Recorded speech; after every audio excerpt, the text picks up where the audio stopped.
Karena gue lagi cari tentang apa hal-hal yang paling mengancam dunia short term sama long term. Okay. Nah ternyata yang 2-5 tahun nih short termnya, yang nomor 1 itu misinformasi. Aku ngisi di 2023-2024 tentang Dajjal. Dan aku bilang senjata Dajjal adalah misinformasi. Orang ngerasa influencer pembodohan publik yang paling jahat itu influencer yang menipu atau menjerumuskan misalnya. Menurut gue itu bukan yang paling buruk. Justru yang paling buruk tuh orang yang suka giveaway. Lu tau nggak apa yang paling parah terjadi ketika orang tuh dikasih giveaway?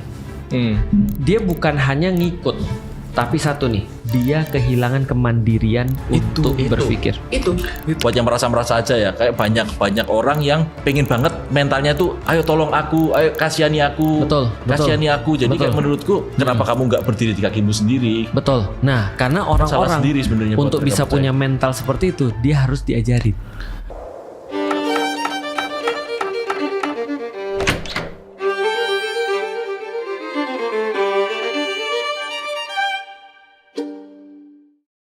Mulai podcast gimana? Dia guyonannya cuma satu ya. Iya, cuma sih adalah dia coba itu. Kalau Raymond disuruh, bareng-bareng. kalau Raymond disuruh ngejokes ya kayak gini. Serius bareng-bareng. Ayo, assalamualaikum warahmatullahi wabarakatuh. Waalaikumsalam. Waalaikumsalam warahmatullahi wabarakatuh. Hari ini kita kedatangan Stephen Wongso. Dia disuruh salam nggak mau. Kita harus jelasin konteksnya Kenapa sih dulu. gengsi gitu? Kita kan Bhinneka Tunggal Ika. Asik. Ini tuh episode khusus Feren loh, kan lu butuh Khusus aku. Iya khusus lo, kan lu butuh referensi sebagai Cina Surabaya yang mualaf gimana izin ke orang tua. Nah. Bener gak? Tema hari ini kan memang review Islam setelah 1 tahun membership. Tapi kemarin aku dapat info kamu mualafnya waktu selesai puasa ya. Enggak loh. Kan dapat infonya aja enggak apa. Infonya salah. Kayaknya salah. Katanya kamu ngambil enaknya doang akhir puasa. Enggak. Kayak gini info dari mana itu? Aku baca komen. Apa? Baca komen. Komen referensi, komen jadi referensi. Gini, aku lihat memang dua orang ini kayak natural enemy-nya ya. Iya.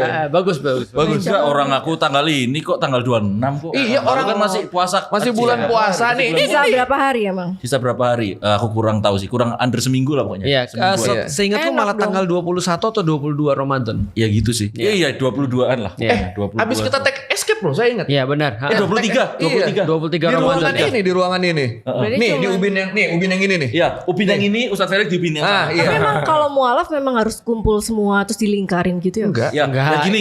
Itu di ruqyah itu bukan Iya. bukan mualaf tuh. Biar Feren tahu gimana kalau Feren coba sendiri aja ya Ustadz ya.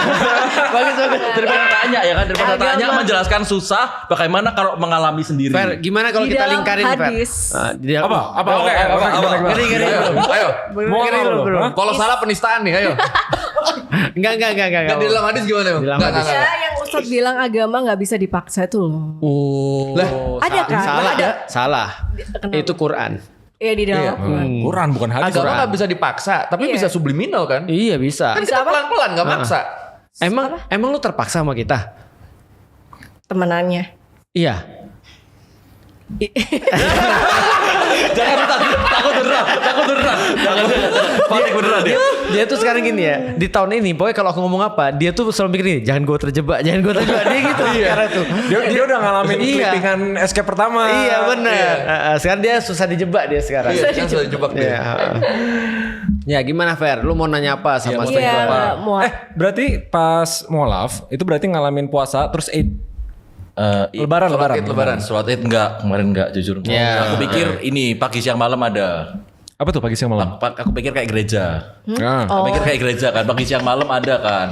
Ya kan Oh, nggak jadi kayak tahu nanti namanya. aja lah yang siang Iya, gitu, member atau yang malam. newbie ya kan, iya. Bentar, Ada cuma gereja. sekali. Kan sebelumnya lu Buddha ya? Sebelumnya Buddha. Tapi Buddha kan juga agama-agama doang. Aku nggak ada agamanya, Re. Waduh, bahaya nih. Ya nggak beneran. Iya, maksudnya dia bukan kan Buddha yang KTP. taat. Ya, maksudnya sebagai KTP aja. Iya, Buddha KTP doang. Doi juga kan Katolik dulu ya. Sama. Katolik-katolikan Oh, iya, aja Katolik-Katolik. dia. Iya, betul. Feren sih yang sebenarnya kuat dalam agamanya. Iya. Kuat banget. Kuat banget. Apa 12 murid Yesus? Gereja aku lihat aku masih bangga. Gimana? Kenapa banget? Kenapa bangga? Coba dielaborasi. Karena masih kuat dalam iman Tuhan. Oh. Kapan terakhir ke gereja? Stephen waktu ke gereja. Ini udah nggak dengerin. Stephen kok ke gereja? Stephen kan bukan Kristen.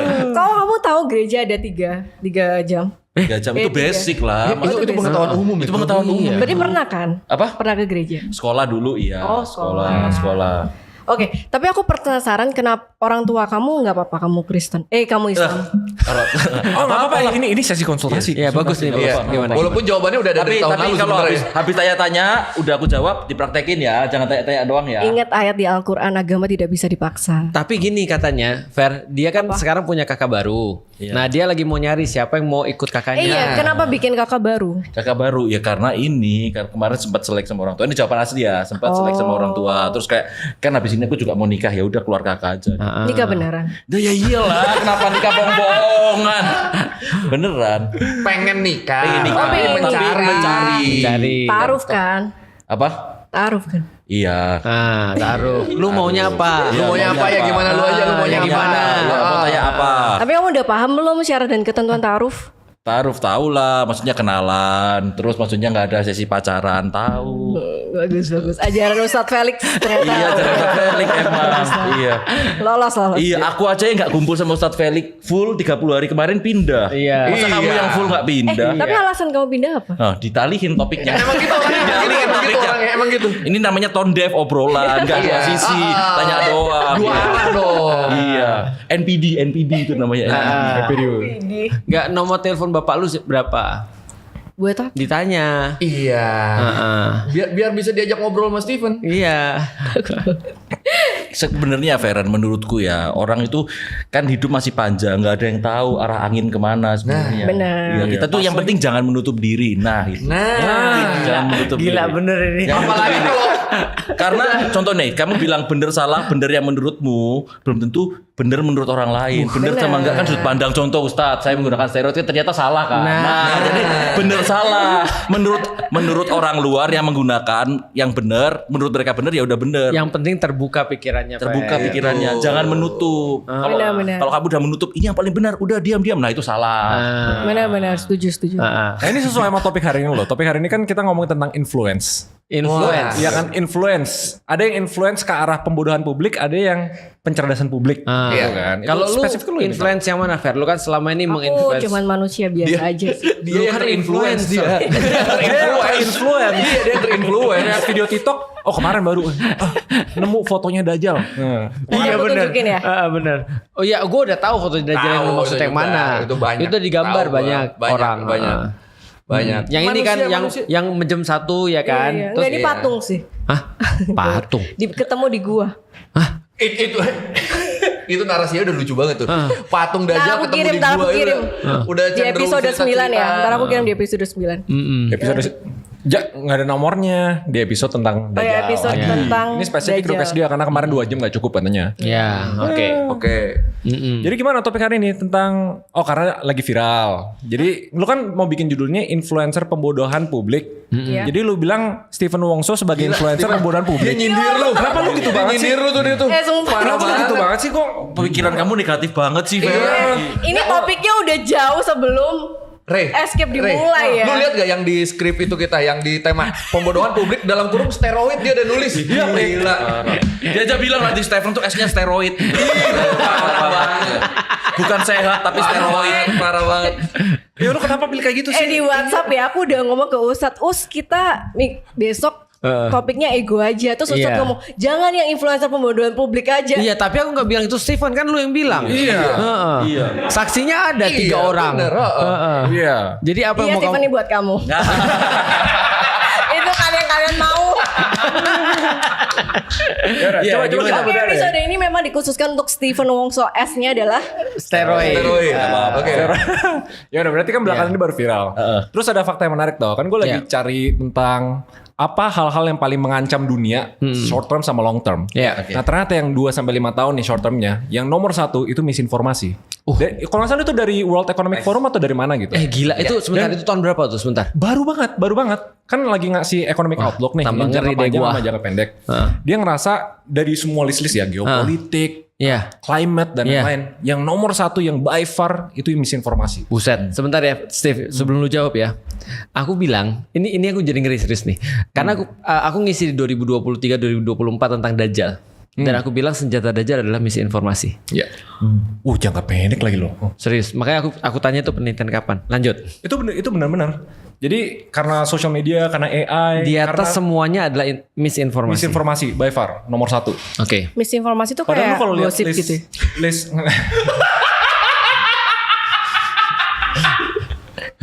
Belum tentu gosip tuh misinformasi. Misinformasi intinya adalah menyebarkan yang bukan fakta. Iya. Mau itu tujuan untuk manipulasi, propaganda, kasih preferensi politik. Betul. Dan hasilnya biasanya adalah ujungnya pembunuhan. Iya. Serius. Jadi hasil daripada misinformasi itu ujungnya adalah pembunuhan. Karena orang ketika dia misinformasi, dia kira ini adalah, dia meyakini bahwa perbuatan dia itu baik banget. Bahkan sampai bunuh orang.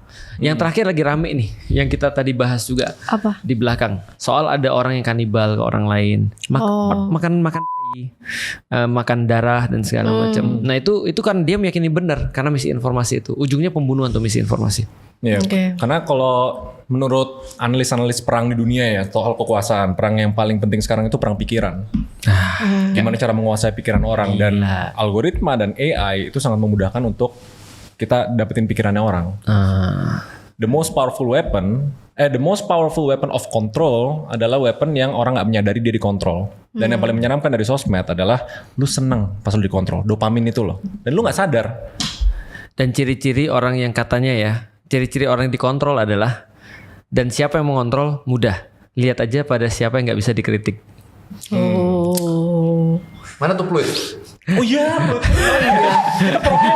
Kok gak ada ini juga? Iya. Jadi intinya adalah setiap kita misalnya kalau kita kritik tiba-tiba kita kena ban misalnya, itulah yang ngendaliin. Salah satu pengendalinya. NPD ya, NPD. Ya yang NPD betul. Ya, NPD, salah satunya. Orangnya NPD sih memang. Coba kita tanya gestar kita, kan lu yang udah nunjuk jari nih. Menurut Koko Stephen Wongso, ya kemarin viral soal steroid itu kategori pembunuhan publik atau enggak? Sebenarnya kalau itu kan kita lihat dari dua mata sisi ya. Deket dikit sih. Akan aku ngerasanya itu dua mata sisi. Yang aku ngerasa kayak di luar sana itu kan bahkan dari awal pun aku udah ngomong kan di awal videonya Om Ded ya kan, ini menurutku dari close the door udah ditulisin ini tentang apa itu, tentang nggak dianjurin buat make, kan aku bilang ini dosku. Terus ini udah bukan hal tabu lagi sih di bodybuilder luar gitu. Terus dan aku pun nggak menyarankan orang make, cuman aku ya namanya kan komedian, aku sebenarnya tuh ada video yang dipotong.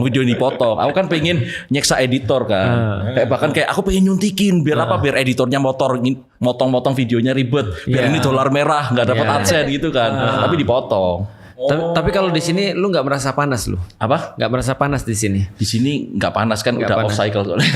Kalau panas biasa buka baju kan. Soalnya gini. Tadi pas dia jelasin, jadi gini. Aku agak insecure sama tangannya sih. Iya, tunjukin. Tuh. Anjir. Gila, kayak paha gua tangan dia. Padahal kan pas di kamar Lemon aja kita kan insecure ya sama Kok bisa keluar urat ya? Bisa keluar urat, namanya manusia. Kalau manusia pasti ada uratnya pasti. Cuman kalau nge-gym gua juga ada uratnya, Fer. Tapi nggak setimbul ini. Nah, kalau di istilah gym itu vascularity. Kalau lu udah mulai body fatnya rendah. Nah, betul. Lemak tuh biasa nutupin tuh. Iya. Kalau urat ya uratnya kelihatan. Berarti ini sisa otot doang nih. Kok sisa otot? Ini justru lagi ototnya gede-gedenya. Maksudnya nggak ada lemak lagi. Ada lah, ini tapi basah lah itu. Nggak mungkin manusia 0% body fat tuh nggak ada. Paling rendah tuh setahu gue 2-3% ya. Mati kalau zero. Apa? Ini kayaknya 18, 19 lah. Gue aja 20-an. Jadi kalau menurutku sih tadi sebenarnya kalau dalam kasusnya Steven ya, bukan belain dia ya, tapi sebenarnya bukan misinformasi sih. Walaupun akhirnya Steven juga akhirnya banyak bahas tentang misinformasi yang diberikan para influencer kan. Jadi kalau dalam kasusnya Steven, dia mengatakan pendapat dia tentang sesuatu yang itu adalah pendapat yang unpopular gitu. Makanya jadinya seperti itu tadi. Cuman ya aku lucu aja pas karena marah sama Adira ya kan ya. Aku lucu banget. Dan di titik itu aku bilang sama dia, aku respect sih. Artinya dia benar-benar berubah gitu dan benar-benar mau nurut, siap salah, mau dengar gitu maksudnya. Itu luar biasa sih. Siap salah pasukan, siap salah. Tapi yang serem zaman sekarang, gue kalau pembodohan publik ya, itu gue bagi ke dua kategori. Satu yang memang ada mens reanya, niat jahat. Dia main di boundaries etikal sama moral lah. Walaupun secara teknis nggak salah, dia tahu mengarahkan orang kemana. Aku tahu. Tapi di sisi lain tuh ada gue nggak tahu namanya apa, tapi dia nggak ada niat buruk, tapi dia menyebarkan misinformasi. Cuma konsep itu kayak butterfly effect. Ibarat kita ngomong sesuatu, lo udah nonton film nggak butterfly effect? Nggak. Jadi itu konsep dimana lo ngelakuin satu hal kecil, lo nggak tahu nih efeknya bakal kemana. Tapi ternyata efeknya merusak banget. Katanya satu kepakan kupu-kupu butterfly di Brazil itu bisa membuat tornado di Indonesia misalnya kayak gitu. Gue pertama kali belajar itu sebagai influencer ya. Ternyata influencer tuh kuasanya gila banget. Betul. Orang yang punya audience itu bener-bener. Kan gue pernah viral 2023. Ingat gak yang video gue bilang gelap tuh. Gara-gara gue liat waktu itu Pak Jokowi bilang bakal gelap. Ya udah gue bikin video narasi aja. Dan gue ngerasa sebagai storytelling, yang viral tuh bakal yang takut-takutin. Gue kira efeknya sekedar ya udah orang nonton buat entertainment. Terus gue pernah meeting waktu itu sama board sama investor juga kan. Ini orang konglo banget. Ini orang konglo banget. Uangnya triliunan. Dia ngomong ke orang di sampingnya, lu gak lihat ini influencer bilang 2003 gelap. Gue udah jual semua saham gue loh. Nilainya ratusan miliar. Nah di titik itu gue bener-bener reevaluasi setiap gue bikin konten. Karena awalnya kita niatnya entertainment. Tapi kita tuh gak pernah tahu ujungnya bakal kemana. Itu yang lu bilang tadi ya. Itu yang aku lakuin dia. Gue ngerasa kayak gimana caranya kita standarisasiin itu biar nggak jadi misinformasi. Misinformasi kan bukan sekedar kita ngomong technically benar, tapi apa yang ditangkap bahkan ke masyarakat paling bawah. Efeknya ya. Efeknya itu yang dia bilang tadi. Coba lu bilang apa yang lu ketika lu nyontoin itu tiba-tiba ada anak kecil yang mau jadi badannya kayak lu gitu ya. Iya. Aku ngerasanya gini, kalau itu aku sering ngomong sih sama timku bilang kayak kita kontennya nggak jatuh ke orang yang tepat kan. Nanti kan kayak audiensnya kayak salah menginterpretasikan. Itu balik lagi kalau kita mentokin kanan komedi, kadang-kadang kan orang anggap itu serius mentok kirinya kan. Benar. Jadi kayak itu gimana cara nyalurin di tengahnya biar jatuhnya ke tengah nggak yang terlalu mentok kiri mentok kanan. Nah itu aku kemarin di Close the Door Om Ded. Ustadz. Jadi kayak ini aku mentokin komedi gitu karena kayak bener-bener orang yang nangkepnya komedi ketawa, orang yang nangkepnya beneran serius berarti serius banget. Malah akhirnya mau niru ya. Videomu yang itu jadi kayak orang gelap nganggep gelap beneran berarti kan itu komedi kan. Ya aja entertain lah. Storytelling kalau entertain pakai fear. Tapi gue penasaran ininya Ustadz. Kalau misalnya kita nggak ada niat buruk, kita nyampein informasi, tapi somehow tersampaikan ke 10% audiens yang mereka bikin keputusan yang merusak hidup dia, gara-gara informasi kita, mau itu misinterpretasi atau apa, kita nanggung dosanya nggak? Kalau misalnya dia tidak ada niat buruk, mungkin ketika efeknya itu kemudian jadi buruk, kita nggak bisa langsung mengaitkan pada orangnya sih. Artinya, misalnya contoh aku bilang gini ya, aku tuh orangnya malas misalnya, tiba-tiba terus kemudian orang memang jadi malas. Ketika dia jadi malas, somehow terus kemudian dia misalnya tidak melakukan kewajibannya sebagai kepala keluarga misalnya, dia nggak nafkah dan segala macam. Maka aku tidak berdosa secara langsung. Tapi ketika dia merasa aku mencontohkan, maka mungkin aku dapat sebagian daripada dosanya, tapi tidak berdosa secara langsung ketika aku ngomong aku tuh orang yang malas gitu maksudnya. Nah, karena gini, kalau dia merasa diinspirasi sama orang, bisa aja dia yang salah paham. Padahal misalnya niatnya juga baik. Nah, ini yang memang gray area sih menurutku sih. Gray area. Karena contoh gini ya, bahkan ada orang-orang yang bisa terinspirasi dengan seseorang karena bias dia melihat orang ini. Jadi orangnya ngomong apa, dia dapatnya apa gitu maksudnya. Nah kalau gitu kan masa kita nyalain orang-orang yang ngomong bener kan gitu misalnya. Contoh misalnya kayak gini, aku tuh mengutamakan Allah lebih daripada segalanya. Ini nyata nih. Aku pernah bilang gini, aku bilang duit itu nggak ada artinya bagi aku. Dalam konteks apa dulu nih? Di mana ketika sama orang, dia nanya sama aku, Ustadz, aku tuh bingung kenapa Ustadz bilang duit tuh nggak ada artinya. Padahal kan semuanya kan ibadah juga kita perlu duit tuh dan segala macam. Nah dia nggak ngerti konteks apa aku ngomong itu gitu maksudnya. Jadi ketika misalnya contoh aku ditabrakkan misalnya antara duit sama kewajiban-kewajiban dalam agama, aku milih agama dong. Duit nggak ada artinya bagi aku dan itulah caraku memandang uang. Tapi bukan berarti aku nggak perlu duit. Karena mereka kontras ngelihat misalnya aku punya rumah, aku punya mobil, nah itu menurutku itu sih ada yang salah. Tapi kalau memang kayak dalam tanda kutip ya, misalnya contoh ada orang bilang tadi aku mah pemalas, terus dia terinspirasi, dia ikut, ya itu dapat porsi daripada kesalahannya. Jadi gray area sih menurutku sih. Gray area. Soalnya gue pernah ingat waktu itu saya bilang siapapun yang punya kuasa tuh punya pertanggungjawaban lebih besar kan. Benar. Ibarat kita yang punya suara, kita punya kuasa gede. Nanti argumentasinya ya seharusnya kita memahami audiens kita. Seharusnya kita tahu mereka diedukasi di mana gitu. Betul. Itu betul. Itulah tanggung jawab tadi yang gray area tadi. Ustadz, berarti ada dosa langsung dan tidak langsung? Ada. Dosa langsung adalah perbuatan daripada apapun yang kita perbuat, langsung itu ke dosa kita. Yang tidak langsung dari orang-orang yang nyontoin kita. Berarti kenapa harus kita yang tanggung kalau misalnya tidak langsung? Maksudnya kita dapat berapa persen? Karena tadi, jadi berapa persen aku nggak tahu. Itu rahasianya Allah. Cuma pernah dengar nggak kata-katanya Uncle Ben? Nggak tahu. Uncle Ben pernah bilang begini, with great power comes great responsibility. Jadi begitu tuh sebenarnya kita dikasih power. Sebenarnya power itu adalah amanah. Power itu adalah sesuatu yang bisa mengantarkan kita ke surga dan mengantarkan kita ke neraka.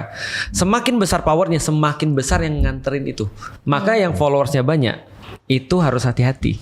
Karena itu jalan ke surga dan jalan nerakanya dia. Makin dia cepat masuk surga bisa jadi karena followersnya dia, atau bisa jadi dia masuk neraka gara-gara followersnya dia. Jadi choose seperti apa, pilih kita seperti apa, kita mau memanfaatkan itu. Jadi kita bisa menanggung dosa followers ya? Iya, betul. Lu coba bayangin ya. Ternyata tidak hanya followers, tapi ini kan influencers. Ini contoh ya misalnya ya. Ini hadis ditanya, siapa orang yang pertama kali masuk surga? Bukan pertama kali masuk surga. Siapa kali yang disebut pertama kali dapat naungan Allah di hari kiamat, dapat privilege? Yang pertama kali disebut adalah pemimpin. Karena pemimpin yang baik itu kebaikannya untuk seluruh orang-orang. Indonesia misalnya kalau ada pemimpin baik, dia dapat pahala dari 270 juta rakyat Indonesia. Kalau dia pemimpin yang baik. Tapi kalau dia berbuat salah, dapat dosa dari 270. maka yang akan nagih ke dia 270 juta orang. Konsep dosa ini tuh berarti yang misalnya yang tadi influencer, dosa followers kan kita yang tanggung. Terus dosa followers itu mereka dapat dosa juga nggak? Tetap dapat tanpa ngurangin. Ingat episode kemarin, dosa mereka jatuhnya, dosa kita. Dosa si influencer tuh bukan berarti karena nanggung dosa si influencernya, nanggung dosa followernya, enggak. Dia dapat dosa sendiri karena menginfluence hal-hal yang salah. Benar. Lo lagi mau ngitung dosanya Steven Wongso ya? Iya. Berapa persen ya biasanya? Nah, tetap dia nanya persenan bulat ya. Persenan ya. Bagus. Aku kasih tau dalam satu kasus ya. Kita lagi puasa nih. Kalau misalnya lu udah login misalnya di dalam Islam atau siapapun di antara kita, Steven lah. Steven ngelihat Raymond, terus dia bilang, "Ray, aku beliin kamu buka puasa ya."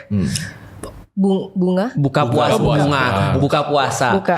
Makanan berbuka puasa. Maka ketika Steven ngasih ke Raymond makan berbuka puasa, maka Raymond dapat pahalanya 100 itu juga didapat sama Steven. Raymond makan makanannya dari Steven tuh dapat pahala. Ya. Raymond dapat pahala puasanya juga didapat sama Steven tanpa ngurangi pahalanya dia. Enak kan? Berarti pantas banyak orang yang mau ngambilin ngasih makan dan mau makan makanan itu ya? Betul. Apalagi kalau Steven misalnya di bulan ini dia bilang, teman-teman sekalian, alhamdulillah nih aku punya kelebihan rezeki. Aku mau ngasih ke anak-anak yatim nih untuk berbuka puasa di hari ini. Siapa mau ikut, aku bisa rekomendasi ini. Nah dia ngajak followersnya yang terus kemudian sedekah, dia juga dapat pahalanya. Kenapa orang makan makanan orang yang sedekah dapat pahala? Nah jadi gini.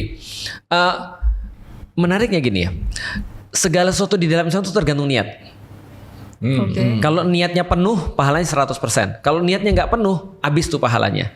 Nah, kadang-kadang kita tuh kan nggak yakin dengan niat kita sendiri kan ya. Contoh misalnya, aku pergi beli makanan nih, aku nggak yakin nih dengan pahala puasaku sendiri.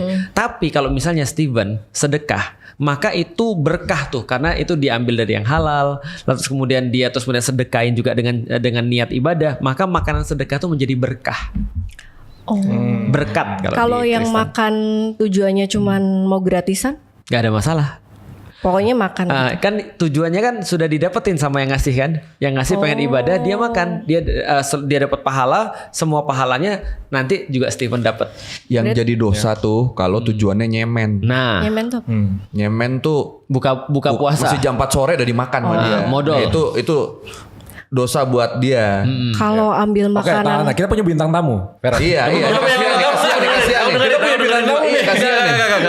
Aku dengerin. Jadi the Ferrari Ornella Show nih. Berarti benar-benar tergantung niatnya kan, niat awal. Meskipun kalau contoh kita pengen nginfluence apa yang misalnya di luar di luar yang kita pikirkan. Misalnya kita kayak bikin tadi yang misalnya konten, Raymond bikin konten kayak gitu kan niatnya buat entertainment only. Betul. Kan itu di luar perkiraan kita. Pokoknya niat awalnya kita bukan buat orang sesat kan nggak masalah kan? Nggak ada masalah. Asal kita eval lagi kan. Betul. Oh ya udah. Bahkan contoh gini ya.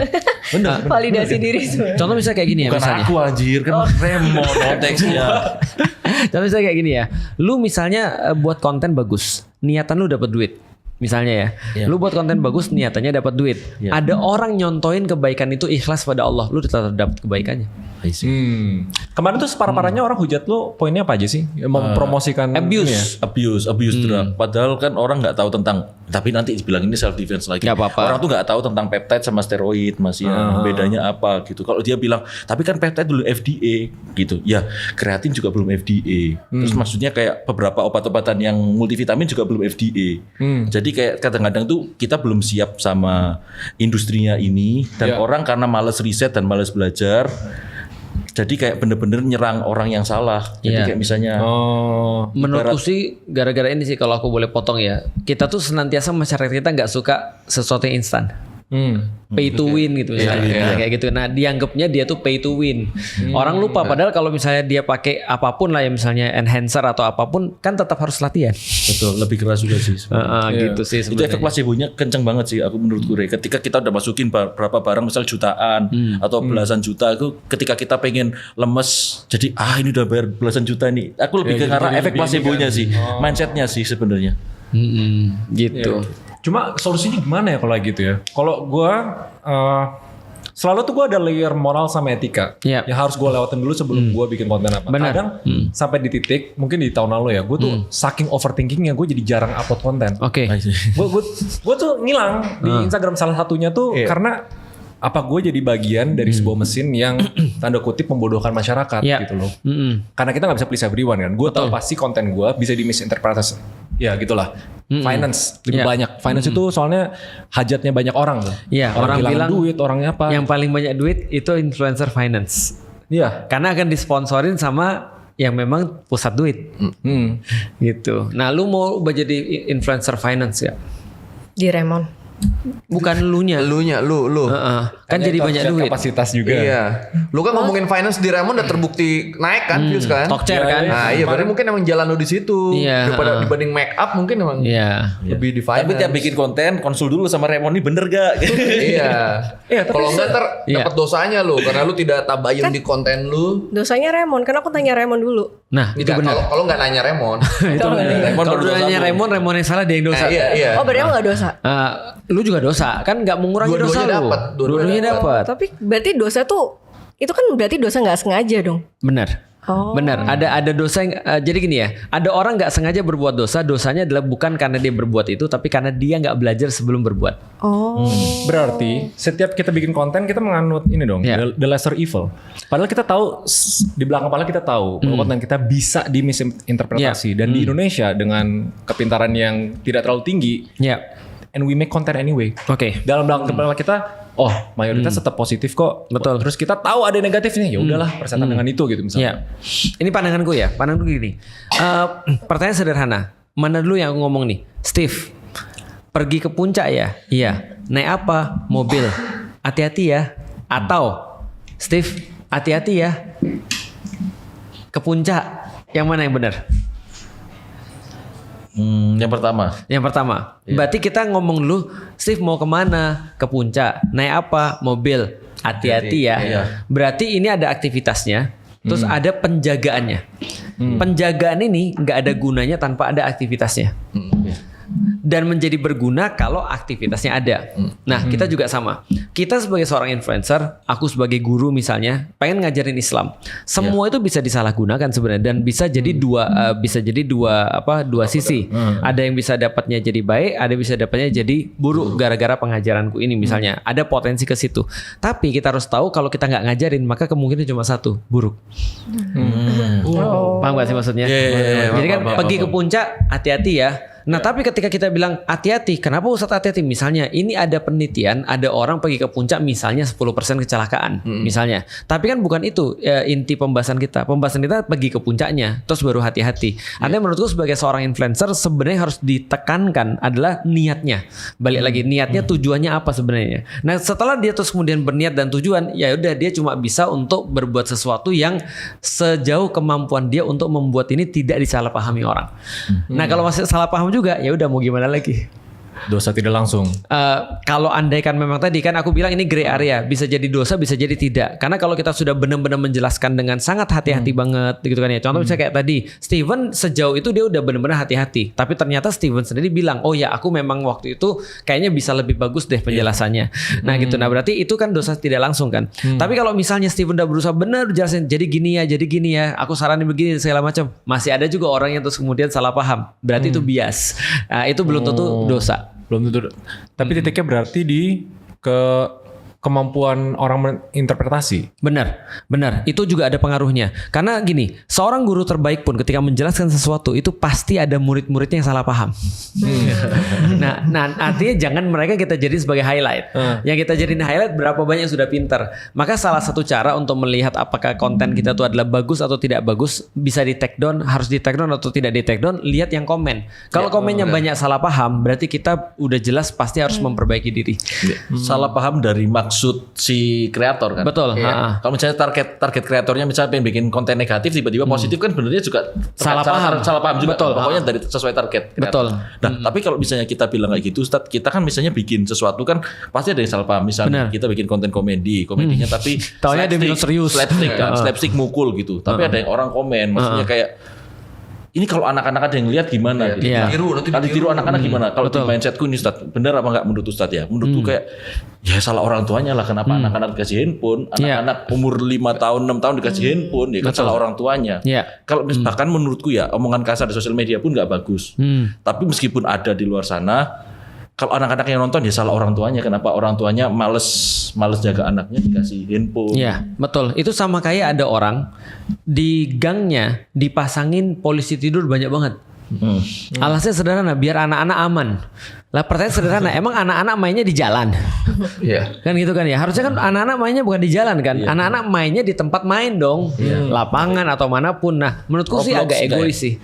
Ketika di jalan dipasangin banyak. Hati-hati banyak anak-anak. Lah kenapa anak-anak di jalan gitu maksudnya. Harusnya kan gak gitu ceritanya. Nah itu sama, analoginya sama. Betul.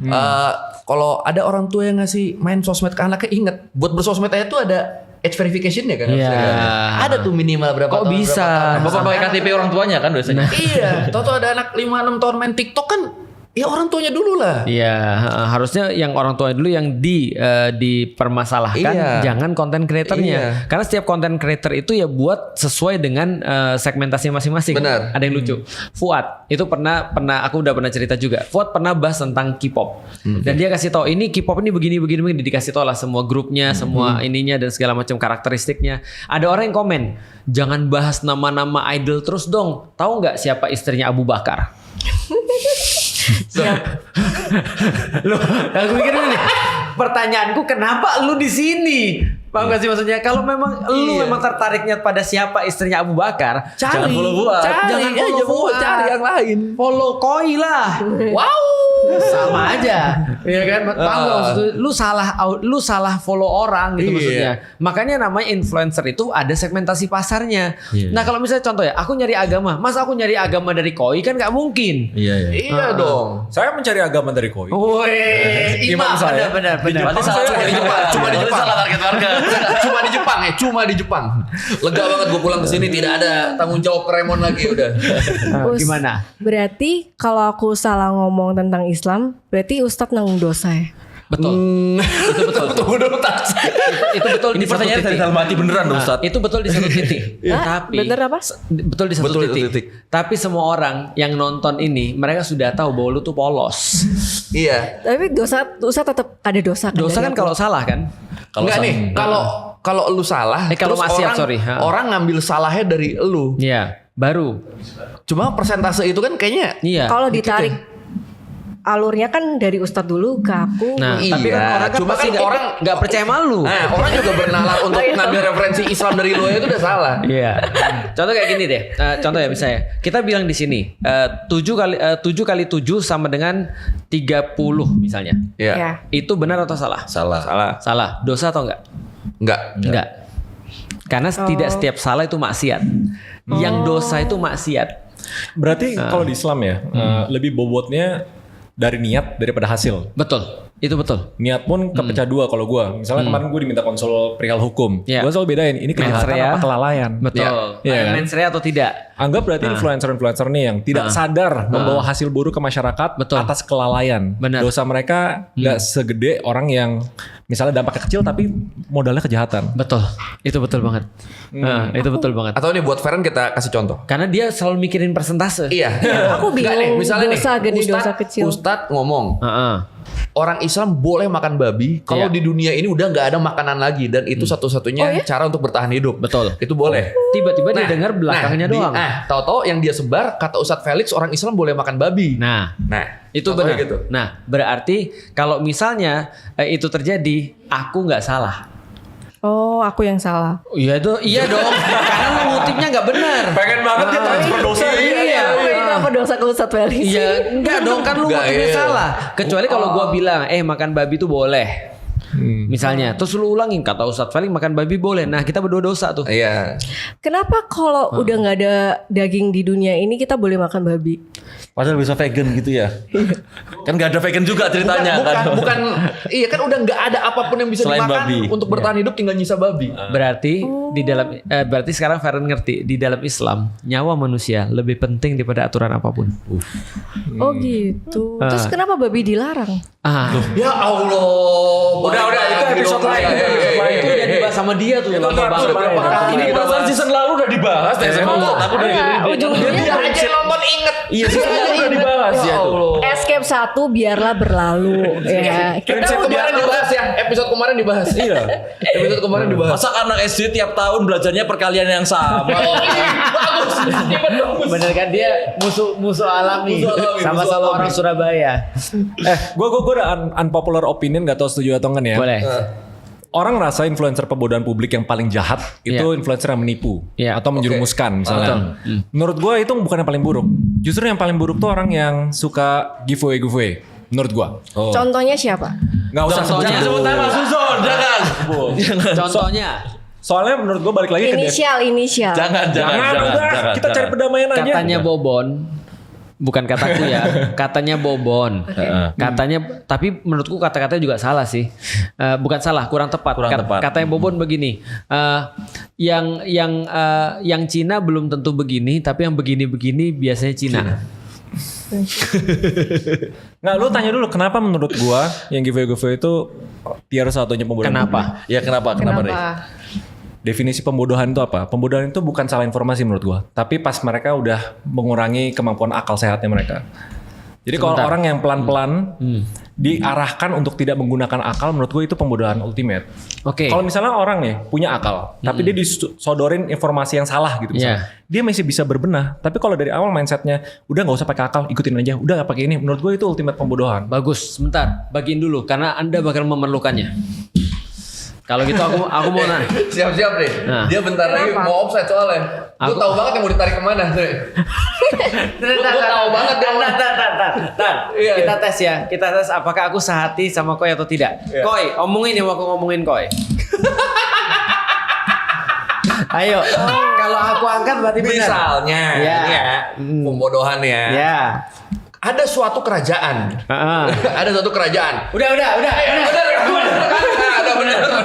Udah bener. Lu ngasih nggak ngerti kan? Aku gak ngerti juga deh, gak ngerti. Nggak ngerti. Yang mana? Tadi yang dibilangin sama dia.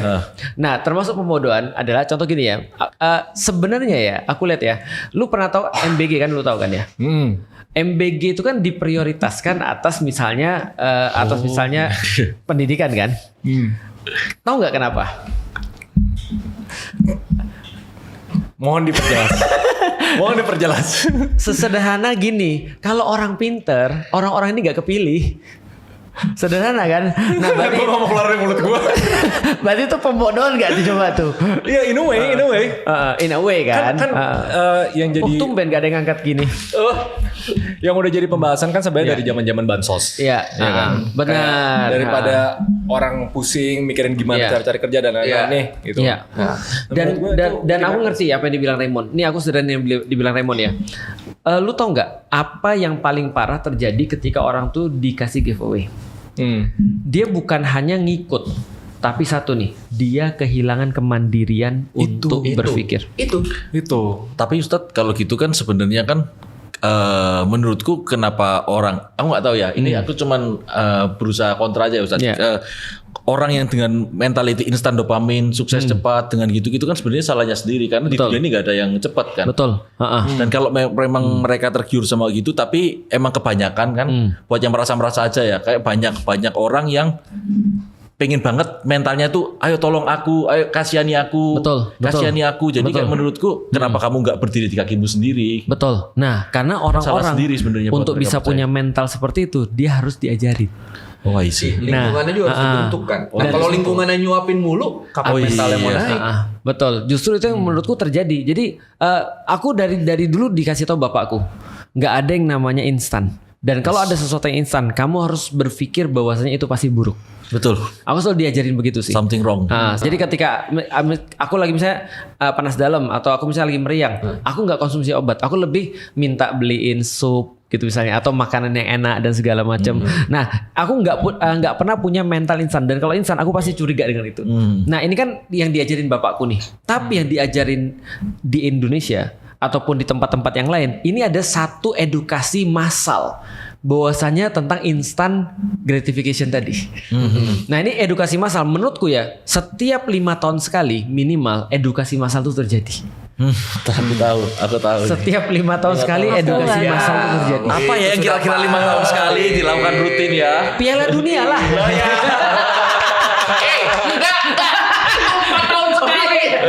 4 tahun sekali Piala Dunia 4 tahun sekali. Piala Dunia tambah 1 tahun. Paham gak sih maksudku? Paham. Jadi artinya ya kita gak paham. Nah, Koi jelasin Koi gimana caranya nyapu ini Koi. Selamatkan aku. Nyapunya nanti ya di luar ya, off cam ya. Kalian banyak internal jokes yang aku Lu tinggal di negara mana sih? 5 tahun sekali ada apa? Lu gak ngerti dari mana itu dulu? Kenapa nyambung jadi ada instant gratification di 5 tahun sekali? Ini gini, kan tadi kan Raymond bilang pembodohan yang maksimal adalah ketika awalnya giveaway. Kenapa itu pembodohan? Karena bikin mental mandirinya hilang kan. Orang jadi masakan akal. Akhirnya kalau ketemu influencer, bagi duit bang. Nah, satu gitu kan. Nah, sama Ustadz Felix ditarik, skala lebih besarnya ada nih. Ada yang tadi itu. Iya, di level negara ini ada. Rakyatnya dikasih. 5 tahun sekali. Nah, kenapa 5 tahun sekali? Karena terbiasa siklusnya seperti itu. Karena rakyat akan memilih dia yang banyak memberi secara langsung. Akhirnya tiap 5 tahun sekali itu masif dilakukan untuk mendapatkan suara. Dia udah O nih, tapi O-nya mana? Sebenarnya kan bukan instan ya, lebih ke janji aja. Lah itu kan instan juga. Ada janji, konsep tapi serangan kan fajar ada nggak? Serangan fajar. Ngasih duit, ngasih juga ya. Ngasih duit. Oh, ngasih duit. Jadi ada nih, pilih saya ya. Kan banyak berita-berita kan. Orang serangan fajar, pilih saya. Ketika dia nggak dapat, ditagih ke warga ya kan. Mana duit yang kemarin? Bikinin masjid. Giliran nggak dapat, masjidnya mau dirobohin. Kasih karpet. Iya, karpetnya diambil. Nah itu namanya 5 tahun sekali di negara kita tuh selalu ada. Dan itu bukan pendidikan yang bagus. Itu pendidikan minta ya. Mentalnya jadi hancur. Bukan hanya minta itu hanyalah satu efek ketika orang sudah kehilangan kemandirian berpikir. Iya. Itu berarti dosa ya. Betul. Dosa. Itu yang aku tanyain tadi. Jadi kalau andai kan menurut Raymond bahwasanya ketika orang ngasih giveaway itu melatih mental orang yang nonton tuh seperti itu. Bayangin kalau ini terjadi secara sistematis. Jadi memang ini pembodohan yang tersistematis. Berarti dosa kayak gitu gede ya Usi? Bukan gede lagi. Lu masih inget sih? Itu pernah dijelasin dulu. Tapi aku bingung ya definisi dosa dalam Islam gitu. Itu cara sembuhnya gimana? Ditobat doang. Cara sembuhin dosa ya. Cara ngilangin. Buat bayi. Cara ngilangin Penyakit doa. ya dosa ya. Doa. Cara ngilangin dosa. Oke. Dosa Apakah itu adalah sebagai pemimpin gak bisa pure gak berdosa atau gimana? Oke, dosa itu adalah setiap dari kita pasti punya dosa. Oke. Nggak ada satupun manusia tidak punya dosa. Yang bisa kita lakukan itu adalah pertama meminimalisir kemungkinan kita punya dosa dengan mengkondisikan diri kita dan lingkungan kita. Contoh kayak gini ya misalnya, kalau lu gabung sama orang-orang ini ya, gue yakin lu tidak akan pernah untuk diajak dugem. Raymond kemarin ngajak. apa? Tapi kan dugemnya pakai steroid. Itu bukan Raymond yang ngajak siapa tuh? Iya kan? Contoh misalnya kayak gini, oke, aku lah misalnya. Kalau aku setiap pagi, bukan setiap pagi lah. Aku setiap subuh ke masjid. Lalu terus kemudian kalau aku punya waktu aku ke masjid gitu kan segala macam. Kan aku nggak mungkin ketemu sama cewek pulang dugem kan, artinya dia nggak mungkin suka sama aku kan, karena nggak ada irisan circle-nya gitu loh maksudnya. Nah, jadi sebenarnya kalau kita bicara tentang dosa itu kita cuma bisa meminimalisir kemungkinan kita untuk berdosa, dan kalau sudah berdosa kita bisa taubat untuk menghapuskan dosa itu. Dan enak banget kalau di dalam Islam, karena kenapa? Setiap bulan Ramadan misalnya, Rasul kasih tahu siapa di antara kalian yang di bulan ini Ramadan berpuasa dengan niat yang benar dan perhitungan yang serius, maka pasti akan dihapuskan dosa-dosa yang telah lalu. Enak kan? Enak ya. Terus kalau Stephen Wongso kemarin puasanya cuma seminggu. Nah, pas dia masuk Islam itu udah dinilai 0. Start dari 0. Lu masuk sekarang nih 0. Berarti kalau misalnya Fer, aku tunggu, lu 0, dosa lu 0. Pahala lu yang dari escape kemarin itu kan banyak Langsung banget tuh. transfer. Itu masuk. Udah jariah tuh langsung tuh. Iya. Enak. puji Tuhan aku nggak ngejar itu ya. Ngejarnya apa? Ngejarnya apa? Keridoan ya. Wih. Kebetulan kami punya anak kuali hitam dari produknya Rido. Kebetulan dia nyanyi keridoan kan, ini produknya Rido. Yang punya namanya Rido. Iya. Lanjut. Enak tuh rendang sapi, rendang daging sapi dimasak langsung oleh Rido. Bisa untuk buka puasa maupun sahur. Cara masaknya gimana tuh? Tidak perlu dimasak, cukup Ini diangetin. Bahkan mau langsung makan pun nggak masalah, paling cuma dingin aja kan. Iya. Jadi sangat praktis tapi aman untuk dikonsumsi. Halal. Oke lanjut. Iya lanjutnya apa? Kan lu yang mulai. Gue udah satu pertanyaan. Anggap ya dosa paling besar itu pas kita berusaha untuk menghilangkan akal manusia. Yang lain. Misalnya kayak gitu. Tapi beda cerita nih, kalau influencer dari awal tahu niatnya pertama emang buat cari duit. Ya. Kedua dia tahu betul dia pengen bikin followersnya candu. Relay terus sama ini dia. Nah, itu udah pasti jahat. Oke. Tapi menurut gua mayoritas influencer itu sesimpel mereka nggak kebayang aja, cuma tahu oh ini lagi rame, gue ngelakuin ini deh. Betul. Tapi dia ngelakuin itu bertahun-tahun, dia nggak tahu efeknya itu gimana. Benar. Belum lagi misalnya belajar tentang psikologi manusia atau apa, dia nggak ngerti nih. Betul. Ngelakuin aja.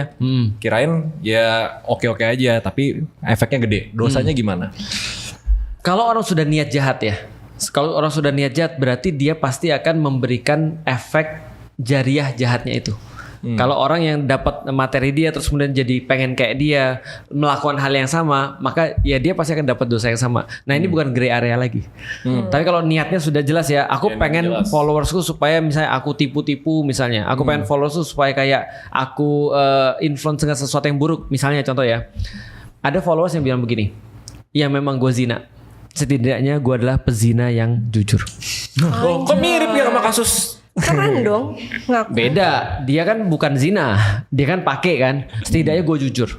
Itu tidak ada masalah karena balik lagi bukan bela. Steven kalau salah pasti aku ngomong. Tapi kalau misalnya dia cuma bilang gini, dia bilang aku berzina, aku memang berzina sama dia, tapi setidaknya aku jujur. Nah itu muncul di antara orang bahwasanya nggak apa-apa kalian maksiat kalau kalian jujur. Jadi ada mendang-mendingnya, padahal udah fix salah. Nah besok ada orang-orang nanti akan berlaku seperti itu. Ya udah yang penting gue jujur. Akhirnya terbukalah orang-orang mewajarkan yang namanya maksiat. Yang penting jujur. Padahal itu lebih parah tuh. Ini Ustaz, aku mau tanya. Nah itu juga ada orang yang komen gitu ke aku. Maksudnya maksiat, tapi kan beda kan pakai steroid sama maksiat, bukan membela diri. Betul. Gitu. Orang tuh bilang kayak apa? Ini samanya kayak kamu habis berzina terus bilang jujur. Ada yang bilang gitu ke aku. Maksudku kok gini satu, aku nggak influence dan banyak banget influencer yang aku bilang ya, influencer di luar sana konten kreator tuh yang kalau aku bilang ya itu kayak pinjem pundakku buat dia ke puncak gitu. Dengan pengen aku gendong mereka butuh beras gitu Ustaz. Kayak bahkan video-videoku kan aku banyak yang ngomong kayak mending aku meninggal dalam keadaan kekar biar setidaknya ketika tukang gali kubur jadi lebih baik aku mati dalam keadaan suspek biar setidaknya tukang gali kubur tahu orang ini bekerja keras seumur hidupnya. Terus aku gak nyampe 2 detik aku langsung bilang bercanda gitu. Nah, sama orang tuh di klipnya bercandanya hilang. Itu dimanfaatin terus orang-orang komentarin aku. Bahkan kan aku di sana juga bilang kan aku gak nginfluence, aku pakai dosisku segini, ini barang-barangku, terus aku tujuannya ke Korea dan habis ke Korea aku bakal off. Ini duitku dan jangan dicontoh. Ini berbahaya gitu. Tapi banyak orang tuh ngeklip detik segini diklip. Makanya orang yang nonton full itu bilang Stephen nggak salah. Tapi ketika kita kan diklip dan banyak orang kan malas nonton full ya. Karena siapa ini Stephen Wongso ngapain nonton full ya kan. Betul. Terus orang diklip dan orang-orang banyak yang ngata-ngatain aku karena itu. Jadi kayak nggak respect gitu. Ya, nah aku sekaligus klarifikasi karena aku juga disalahin waktu itu. Karena pas Steven ngasih tau itu, aku komen di situ. Lanjut bro, yang penting nggak maksiat. Kita bilang gitu. Nah, terus banyak akhirnya muncul pertanyaan bagus sebenarnya. Ustadz, kalau gitu steroid maksiat atau tidak? Nah, maka kita bilang aku nggak ngerti steroid maksiat atau tidak, karena yang bisa menentukan steroid maksiat atau tidak itu dokter. Tapi ada pernah disebut haram nggak? Selama ini sih sebenarnya sederhana sih. Dokter itu akan menjawab berdasarkan penelitian. Misalnya contoh ya, kalau dia bisa memastikan barang ini itu adalah harm to human, maka pasti haram. Makanya contoh ya kayak merokok itu aja ada banyak pro kontra. Makruh. Singapura mengharamkan. Dalam tanda kutip. Karena bagi dia ngerokok, vaping pasti adalah mengurangi kesehatan, itu maksudnya. Tapi di Indonesia ada pendapat fikih yang memperbolehkan rokok. Nah, jadi balik lagi sebenarnya. Nah, dalam kasus steroid sebenarnya itu bisa kita jadiin itu seperti kayak ya segala sesuatu enhancer yang lain. Misalnya contoh ya kayak orang makan vitamin C gitu misalnya. Ya lu makan vitamin C banyak kan mati juga lu. Gitu kan ya. Ya makan minum air kebanyakan juga mati gitu kan ya. Nah, jadi tinggal ditentukan dosis yang tepat seperti apa sebenarnya. Nah, itu tugasnya dokter. Begitu dokter bilang melewati ini berarti harm to body misalnya. Maka dibilang sama ulama pasti melebihi ini haram. Nah, sesederhana itu. Nah, maka tadi tidak bisa di-apply kepada kasusnya Steven. Karena misalnya kasusnya Steven, steroid itu belum tahu kita hukumnya sampai dokter ngomong bahwa harm to body itu yang mana. Nah, tapi balik lagi, Ustadz, bukan membela diri ya, tapi kayak dokter yang ngomong tuh bahkan dokter yang nggak tahu, dokter umum biasa gitu Ustadz, bukan dokter yang pro bodybuilder dari US gitu. Karena dokterku pun dokter dari China asli. Bahkan aku ngomongnya itu pakai bahasa Inggris ngomongnya dan kenapa nggak sebut nama dan lain-lain ya karena dokternya itu simple bilang Indonesia tuh nggak siap dengan hal seperti ini. Makanya kayak pasti apapun yang kita omongin karena ilmu dia nggak nyampe. Yang penting gini Steve, kamu jangan influence orang buat make. Makanya kan aku bilang aku nggak influence orang buat make dan aku bilang ini bahaya. Selain bahaya buat kesehatan, bahaya banget buat dompet. Itu aku bilang gitu kan. Aku ingat sih dia bilang sama aku pas umroh. Dia bilang Ustadz jangan pakai lah. Jangan pakai karena kayak gitu. Janganlah. Ya karena dia tahu kayaknya nggak bisa berubah juga sih kayaknya. Nggak bisa. Dan orang-orang tuh bilang kayak Stephen Wongso nge-cheat gini. Jadi aku rasa wah serba salah nih. Tapi yang kedua ya. Tapi yang aku dapat, lu ngasih banyak sekali quotes yang bagus ketika sama Om Ded. Salah satu quotes tadi, setidaknya aku mati six pack. Nah, itu supaya orang itu tadi. tapi ini perlu aku kasih tahu supaya orang tuh ngambil bagusnya daripada supaya nanti tukang gali kubur itu tahu bahwa setidaknya orang ini udah berusaha. Jadi gini ya, lihat ya, lu bisa lahir kaya. Apa? Lu bisa lahir kaya. Kalau takdirnya kaya. Iya, bapak lu kaya. Lu bisa lahir kaya karena bapak lu kaya. Tapi lu nggak bisa lahir six pack. Six pack pasti butuh effort. Iya. Contoh ya kayak aku ya. Aku kan sudah nge-gym juga ya. Dan aku tahu sih nge-gym tuh susah kayak apa. Yang lebih susah tau nggak apa kalau aku atau yang lainnya? Jaga makan. Ya, jaga makan yang paling susah. Jadi begitu aku ngeliat orang six pack ya, aku langsung gini. Gue respect. Ya, benar. Gue langsung respect. Keren sih, Steve. Kenapa? Karena orang itu sudah, aku tahu menderita kayak apa. Contoh gini ya, gue udah niat dari awal. Malam nih gue nggak mau makan, serius gue nggak mau makan. Kenapa? Gue tahu bahwasanya sepan lagi. Celana itu bahasa Palembang. Celana gue itu sudah benar-benar sudah sempit banget dan aku nggak mau ganti celana. Aku bilang ini, aku nggak mau makan. Aku pergi gym supaya bukan nge-cheat nih, mau bohongin badan, latihan supaya malam nggak makan. Tahu nggak abis dari Tambah lapar nggak sih? tahu nggak abis dari nge-gym aku ngapain? Makan mie. Bukan mie lagi, gua makan apapun yang ada di rumah. tapi ini bukan membela Ustaz. Menurutku itu semuanya tergantung skala prioritas sih. Tergantung goals gitu. Kalau misalnya contoh dengan makan, kan misalnya aku ngeliat orang-orang kan, misalnya ngapain kamu punya body fat rendah, tapi itu doang yang strong pointmu. Aku ngerasa mending yang misalnya kamu healthy body fat lah 20-18 tapi punya muscle, tapi kamu every aspek kehidupan kamu tuh ke enhance. Gua 30 sih kayaknya. Enggak. Dan coba ya, aku kasih tau lagi. Makanya setiap orang-orang yang bodybuilding, aku respect sama dia. Cuma aku tambahin sesuatu supaya dia jadi pahala jariah. Aku tambahin dia, Rasulullahmu itu six pack. Gimana? Rasulullahmu itu six pack. Oh iya. Berarti itu sunnah Rasul. Tahu dari Kalau kita six mana? pack, kita dapat Sunnah Rasul. Tahu dari mana Rasulullah six pack? Nah, Dulu ada yang ini gym. kan waktu yang buka. Enggak. Kenapa di mana? six pack kan apakah di pola zaman makan. Rasulullah ada gym? Ada gym. Jadi gini, di zaman Rasulullah nggak perlu gym. Tahu nggak kenapa zaman kita perlu gym? Berburu ya. Karena aktivitas kita sekarang kacau. Ya, kita sedentary. Kacau aktivitas kita sekarang. Dulu soalnya jalan terus ya. Jalan terus, kerja kasar sendiri. Nah, iya, kayak tahu dari mana? Sahabat bilang perutnya Rasulullah seperti batu bata bersusun. Oh ya? Ada di hadis. Ada di hadis, batu bata bersusun. Yang kedua, bahunya Rasul tegap dan dadanya itu bidang. Berarti Rasulullah tuh six pack. Itu yang pertama. Yang berikutnya, Rasulullah ketika aku ingat ya pas pergi umroh, ketika kita ngiterin tawaf, itu ditaruh di bawah, kayaknya tuh sebenarnya disingkapin ke sebelah kiri. Oh ya, gue lihat di story-nya tuh. Betul. Ini kan Langsung bahunya kelihatan sebelah kanan. Emang ngangkat-ngangkat barang doang bisa bikin six pack? Bisa. Lu lihat gak gini. Emang lu kira di gym ngapain? Iya, kan Di gym enggak. Kalau misalnya olahraga perut kan enggak ngangkat barang. Ferran, di sana ada kuli tuh lagi kerja. Lu lihat sana, Pak, lihat perutnya coba. Iya. Oh iya, ngangkat Perut itu barang Fer. bisa six Jadi pack. gini, perut itu adalah core. Iya. Semua yang lu lakukan dalam hidup lu, kalau melibatkan otot manapun, itu core lu yang bikin stability. Betul. Iya. Lo ngelakuin aktivitas apapun, itu pasti involve core. Oke. Cuma lu jangan berharap core perut lu six pack. Kenapa? Karena lu nggak punya testosteron, Feren. Iya susah. Oh, Lebih itu susah. cowok Kalau ya. cewek mungkin lebih sering 11 pack ya, 11 line gitu loh. Dulu Rasul ngapain aja? Ya intinya beraktivitas. Lu tuh gak usah mikir harus Terus makan juga sebelum kenyang ya katanya. Gitu-gituan. Makan berhenti sebelum kenyang, itu kebiasaan. Susah itu Rasulullah. juga. Jadi gini ya, lihat ya. Ada satu hal yang gue sadarin yang Rasul lakukan, terus aku bilang, memang kita goblok dan lemah banget sih. Naik kuda. Gini nih, aku mau Naik tanya. kuda tuh capek loh. Capek loh naik kuda. Nih aku mau tanya ya. Kontrol tangannya juga kan. Kuda itu kan transportasi. Berarti kan kalau lu capek jalan kaki lu naik sepeda kan. Kalau lu mau lebih enak naik motor kan. Berarti kan itu transportasi kan. Karena kita nggak harus pakai jalan kaki. Gua pas naik kuda 5 kilo doang, gua bilang gini. Gua kebayang. Gila, di zaman dulu Rasulullah pergi perang Tabuk ratusan kilometer, itu ada gantian naik kudanya mereka supaya mereka nggak capek gantian, karena kudanya dikit. Kalau aku kayaknya aku milih yang jalan kaki aja deh. Kenapa? Karena kalau naik kuda sebelum sampai perang udah mati ya kayaknya. Lebih capek. Karena core-nya yang dilatih yang paling besar.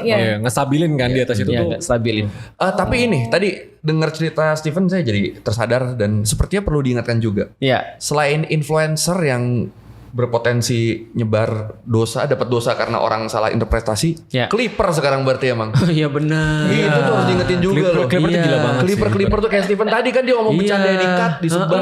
Itu bukan clipper sih aku, itu influencer sih. Influencer yang bener-bener aku tahu sih. Aku orangnya lumayan dendaman sih, Ustaz. React gitu. Aku jujur ya, orang yang misalnya nandain aku dan lain-lain, one day aku ingetin sih. Gitu. Karena banyak juga gitu orang-orang yang kayak tiba-tiba langsung kayak menurutku kayak dari yang awalnya respect tiba-tiba anginnya aku diserang langsung bener-bener mereka nyerang aku demi insight. Pengen nyari exposure. Nyari exposure dengan cara itu. Oh, selaper itukah kamu oke? Tapi ya di luar cerita lu emang banyak clipper yang sekarang motong demi insight dan lain-lain dan itu bahaya banget loh sekarang loh. Pertanyaannya mereka salah nggak? Misalnya gini, mereka berpikir pendek aja ya, berpikir dengan logika. Lu dikasih kerjaan, lu bisa dapat duit, mereka masih desperate kan? Iya. KPI-nya adalah dapetin views. Benar. Oke, untuk mendapatkan views, algoritma suka konten-konten yang begini. Gitu, misalnya. Ya udah mereka ngelakuin aja, nggak terlalu mikir terlalu panjang lah. Betul. Karena mereka tidak. Nah, gue taunya di Islam, kalau misalnya kita nggak mempunyai akal sehat untuk memahami bagian ini, terus kita melakukan ini ada efek buruknya, ini nggak menjadi dosa.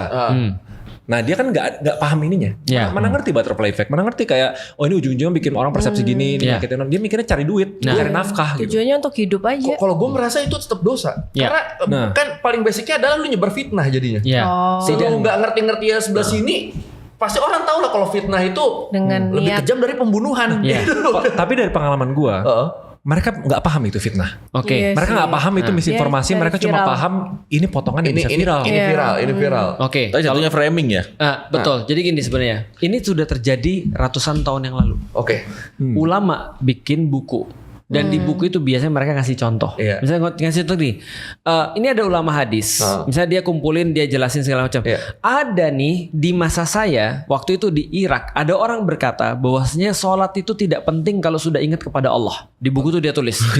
Ada orang di Irak yang berkata dia nge-quote. Jadi dia nge-quote sholat itu, ada orang bilang sholat itu tidak penting kalau sudah ingat dengan Allah. Tiba-tiba ada orang baca kitab yang sama karangan imam ini misalnya. Dia bilang, imam ini nulis di kitabnya loh. Nah itu namanya misinformasi. Nah menurutku kalau dia nggak niat maka dia dapat dosa karena dia nggak recheck. Tipe dosanya yang berbeda. Kalau dia niat maka dia dapat dosa daripada niat buruk. Balik lagi. Tapi memang harus hati-hati sih, karena banyak banget di zaman dulu juga banyak quotes yang tadi. Kayak misalnya aku bilang ya, gini loh bro, ada yang bilang bahwasanya Steven itu adalah pamer misalnya. Orang bilang cuma ngeklip, Steven itu pamer loh.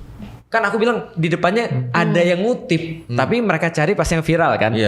Felixio ngomong ini tentang Steven misalnya. Ataupun yang bahkan yang lebih parah lagi, kemarin kejadian tuh. Jadi kemarin kejadian ketika gue bikin video, gue pengen nyontoin seperti apa orang ketika ngelihat kasusnya Palestina. Aku bilang gini, ada organisasi di Palestina, kita tahu lah organisasi apa, yang membunuh 70 anak-anak bayi. Dan mereka membakar habis gini. Ini semua. Terus aku bilang, tapi silakan ganti semua kata-kata yang tadi dengan ini. Awalnya mereka merasa kok gitu sih, wah memang pantas nih memang. Tapi ketika mereka, loh ternyata bukan pelakunya itu. Itu kemudian jadi viral gara-gara apa? Aku dipotong di depan. Dan aku udah tahu. Aku udah tahu akan dipotong di depan dan gak di belakang. Dan aku udah bilang, dan aku sudah kasih semua yang kayak timeline dan segala macam. Jadi memang mancing orang untuk dapat itu. Ada kasus begini, contoh ya. Ini agak sedikit dark sih tapi ini contoh yang bagus nih. Ada orang di luar negeri, orang-orang Kristen. Mereka bawa buku Quran. Jadi Quran, covernya Quran, dia terus kemudian nandain ayat-ayat perang di dalam Al-Quran, dalam tanda kutip. Terus dia bilang, tebak berapa banyak ayat, dia ngomong dengan orang Kristen juga, berapa banyak ayat perang di dalam ini. Dia, Quran, wajar memang nih kayak gini. Terus tiba-tiba dia buka covernya ternyata Alkitab. Bagus dong. Bukan bagus, maksudnya bukan konspirasi, tapi tadi penipuannya tadi itu. Maksudku gini, kalau itu dipotong ke orang, jadi orang ngertinya adalah kalau cuma ditampilin di depan atau orang cuma nonton di depan doang. Yang bagian Alkitab yang nggak ada dibuat. Salah paham kan? Orang jadi makin yakin, tuh kan Quran emang ngajarin perang, jadi gitu. Aku kira Al-Quran mirip ke Alkitab nggak ya? Kan kita nggak ngomongin itu poinnya. Poinnya ngomongin itu. Nah ini poinnya nggak ngomongin itu. Soalnya aku kira tadi Ustaz Felix bilang ini Alkitab dibuat seakan Al-Quran, terus orang Islamnya percaya, berarti bukan. Jadi maksudku adalah kayak tadi, kalau aku misalnya ngomong kayak gitu dengan niatan ya, dengan niatan bikin buruk, plot twist lah kira-kira gitu ya. Terus orang cuma nonton di depan dan tertipu, maka kalau aku udah berbuat semuanya ya, itu bukan salahku. Kenapa mereka nggak nonton sampai habis kan gitu kan ya. Nah contoh kayak kemarin saya tersinggung dengan Panji. Orang ngomong gitu kan ya. Itu langsung berita-beritanya tau nggak? Felix Xiao tersinggung dengan Panji. Coba lihat. Lihat Iya, ya. benar. Para Clippers nih kita tanya dulu nih, lu buatin itu apa? Ya karena pasti ini akan jadi ini Ustadz, pasti akan jadi Kenapa? Karena orang taunya Felicio ngisi sama Panji, ternyata dia tersinggung. Paham kan maksudnya? Jadi ya kalau kayak gitu ya itu ada gray area yang aku bilang di awal tadi. Gray area kalau memang niatnya tidak jahat ya. Tapi kalau niatnya jahat, gua ketemu nih Felix ngomong apa, gua klip nih biar orang salah paham, nggak tahu konteksnya habis. Lantas solusinya gimana? Soalnya anggap ya, kita udah agree misinformasi itu bahaya peradaban yang paling besar tinggi. Ya. selama beberapa tahun ke depan. Betul. Tapi itu pun ada misinformasi atas kejahatan atau atas kelalaian. Kalau prediksi gua di sosmed sekarang jauh lebih banyak yang kelalaian daripada kejahatan. Karena kejahatan gampang. Kalau misalnya kita tahu nih orang berusaha untuk misinformasi, pasti ada keuntungan. Dia pertama dapat keuntungan dan pasti ada yang ngebela, pasti ada yang ngebantah. Tiba-tiba muncullah orang ngeberantas ini. Tapi kalau atas kelalaian kita bilang apa? Bilang mereka bodoh gitu, bahwa mereka salah, mereka bodoh gitu. Nah itu gua agak dilema gimana cara nge-solve ini. Karena lebih banyak kelalaian daripada kejahatan. Kalau menurut gua. Betul. Ya contohnya Clipper tadi. Solusinya ya. Solusinya nggak ada yang lain kecuali edukasi. Benar. Gak ada yang lain selain edukasi. Maka di dalam Al-Quran di dalam hadis Rasul sampein, nanti kalau Dajjal datang, maka bersiap-siaplah dengan surat Al-Kahfi. Karena di dalam surat Al-Kahfi, yang banyak pembahasan di surat Al-Kahfi adalah segala sesuatu tentang deception. Jadi melatih kita untuk fokus, melatih kita untuk tidak peduli pada yang nggak penting, dan cuma kita diedukasi untuk benar-benar fokus pada sesuatu yang penting. Karena misinformasi itu terjadi ketika kita tidak punya tujuan, distraksi kan? Ya. Contoh kayak gini ya, misalnya ya, berapa kali di antara kita, lu pernah nggak? Aku parahnya ngalamin sekarang. Aku mau buka HP. Mau melakukan sesuatu, misalnya contoh aku mau ngasih kontak orang ini kepada orang lain, tiba-tiba ngelakuin yang lain. Bener. Tiba-tiba gue buka yang lain, terus gue bingung, gue ngapain sih buka handphone? Iya, itu sudah. Lu pernah gak sih kayak gitu? Pernah. Itu misinformasi tuh. Lupa mungkin. Distraksi, itu distraksi. Dan lu untuk fokus segitu aja sudah bisa. Untuk fokus yang bener. Ini out of topic sih. Nah itu contohnya tuh. Langsung ada contohnya. Ini langsung dicontohin. Iya, udah selesai. Kalau misalnya influencer yang pakai baju minim. Nah, lu ya. Terus dia menari-nari. Nah itu kan tujuannya benernya nggak ada maksud negatif ya. Dia cuma mungkin ekspresif diri dan lain-lain. Terus mungkin dia merasa loh kok viewersnya naik gara-gara ini. Terus dia dapat uang dari sana. Nah itu apakah jadi bisa jadi dosa atau? Mirip sama kasus Clipper sebenarnya. Bagus. Tapi kalau kasus ini spesifik, menurut gua mereka tahu ini sexual attraction. Ya. Nah apakah itu jadi dosa. Maksiat ya? Coba Om Wongso, apa? Dosa atau enggak? Menurutku itu nggak ada bedanya sama follow yang orang bikin konten giveaway dengan kesadaran dia tuh sadar ini viewsnya kenceng, dia tuh matiin moral dia menurutku, matiin moral dan empati dia ada masyarakat, karena kan dari misalnya dari 1000 komen 900 komen bilang mau dong, dia kan memberikan harapan palsu, sama kayak misalnya orang itulah. Kalau misalnya banyak, dia tahu sebenarnya. Tergantung niatnya sih. Tapi kalau niat beneran tulus gitu, dia kan demi views. Kalau berarti menurutku ya nggak boleh sih. Karena emang niat dari awalnya udah negatif dan menghalalkan segala cara buat duit. Bagus, Steven. Contohnya bagus. Apakah kan, demi views boleh? Nah, bagus. Itu pertanyaan kedua tuh. Aku jawab pertanyaan pertama dulu ya. Steven tadi bagus mengandaikan antara influencer giveaway dengan orang-orang yang dalam tanda kutip menjual badan. Bedanya apa? Satunya giveaway-nya handphone, satunya giveaway-nya badannya. Tapi kan sama-sama menarik bagi laki-laki. Iya benar. Bahkan mungkin menurut laki-laki ini lebih menarik giveaway handphone atau badan? Handphone ada badannya. Dia dikasih handphone terus ngeliatin gitu ya. Nah jadi itu sama-sama menarik kan. Karena gini, ada penelitian ternyata influencer perempuan sekarang jauh lebih punya privilege di dunia media sosial daripada influencer laki-laki. Karena laki-laki kayak Steven ya, walaupun dia udah ngelatih badan sampai kayak gini, yang lihat juga tetap cowok-cowok juga. Ya benar. Karena cewek-cewek jijik juga lihatnya mungkin. Benar. Dan kegedean nih gitu kan ya. Paling yang cowok-cowok wow keren banget, gue pengen kayak dia gitu kan ya. Tapi yang cewek biasa aja tuh gitu kan.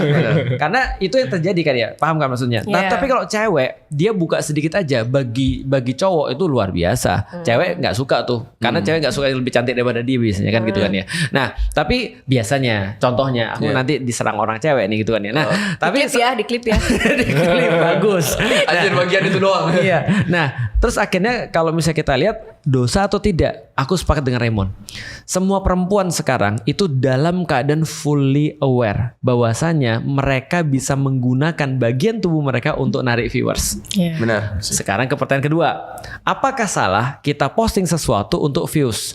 Jawabannya tidak, bahkan harus. Karena ketika kita posting sesuatu, masa kita cuma posting terus nggak ada view? Ya lu gak usah posting aja, gitu kan ya, paham kan maksudnya? Ya memang lu posting ke media sosial untuk dilihat oleh orang. Nah, yang salah itu niatnya apa? Berarti kalau niatnya views bener. Bukan. Tapi kan dia matiin moralnya menurutku. Dia kan sadar kalau dia salah dan dia tuh sebenarnya ada kegelisahan hati. Masa sih aku mengupload konten gini tapi ya udahlah yang penting rame. Nah, bukan views. Tapi contoh gini ya. Kalau misalnya Feren ingin ngasih tau orang bahwasanya hormat ke orang tua tuh baik. Lu seneng nggak kalau banyak orang yang ngelihat views lu? Ngelihat views banyak konten lu positif nih. Kayak tadi tuh, kita harus hormat orang tua ya, karena orang tua baik. Lu ngasih tahu itu viewsnya gede. Iya, pasti seneng lah. Seneng kan? Nah, berarti itu adalah tambahan. Tapi niat lu kan pengen ngajarin orang, hormat pada orang tua tuh baik. Tapi kita berbuat yang bagus, upload di jam segini biar orang nontonnya banyak. Kita udah buat konten bagus, kita pengen tersebar bagus dong, karena supaya kita dapat kebaikan kan, pahala kan ya. Nah, jadi views banyak tuh nggak ada salah. Yang salah tuh niatnya apa? Atau kontennya baik atau buruk, itu yang salah. Tapi konten kayak gitu kan mungkin memang bisa menarik ya daripada tips and trick hormat ke orang tua. Nah, apakah itu maksudnya tetap dosa kah kalau misalnya sama-sama tujuannya views misalnya? Kalau menurutku gini, kalau lu udah sadar batasan-batasannya, kan kita program Islam ya. Batasan-batasan di Islam, aurat segimana tapi tetap lu lakuin ya dosa. Iya. Sesederhana itu sih sebenarnya. Tapi kalau misalnya dia pengennya cuma views doang dari awal, nah dia harus tahu kan nggak mungkin views doang kan, tapi views itu ada sesuatu yang lain kan, uang misalnya atau segala macam. Ya kalau dia niatnya untuk sampai uang ya berarti dia cuma nggak dapat pahala aja sih. Tapi bukan dosa juga.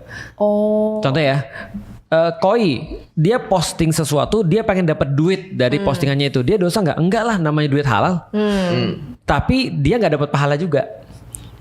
Nah, supaya dia dapat pahala, dia niatin kan duit ini untuk ibadah. Nah, itu dapat pahala. Berarti ngupload video-video kayak gitu dapat duit, terus kalau duitnya disumbangin ke masjid? Nggak hanya disumbangin ke masjid, dipakai untuk beli makanan yang halal, menyenangkan istrinya. Even videonya kayak gitu. Bukan, kita nggak bahas. Kita nggak bahas videonya yang aneh-aneh. Sepulang sekolah. Atau Raymond Chin buat misalnya tentang analisis ini. Dia gampangnya gini. Raymond Chin di endorse sama orang. Satu video berapa? Misalnya ya 100 juta misalnya taruhlah ya. 100 juta aku bikinin videonya ya. Viewsnya banyak karena dia buat supaya viewsnya banyak. Ya. Dia dapat duit 100 juta, dosa gak? Enggak. Tapi dapat pahala gak? Enggak juga. Gimana caranya supaya dia dapat pahala? Tapi dia dapat amal jariyah. Amal jariyah. Tergantung. Gimana cara dia dapat pahala dulu? Belum amal jariyah ya. Gimana dia dapat pahala? Dengan kasih ke orang-orang terdekat. Bagus. Ya enggak juga sih. Enggak kasih ke orang terdekat. Ibunya. Dia pengen ngasih duit. Nah, berarti dia dapat pahala kan? Nah, kalau jariah tadi ketika ada orang ngelihat terinspirasi jadi berbuat baik, dia dapat pahala jariah.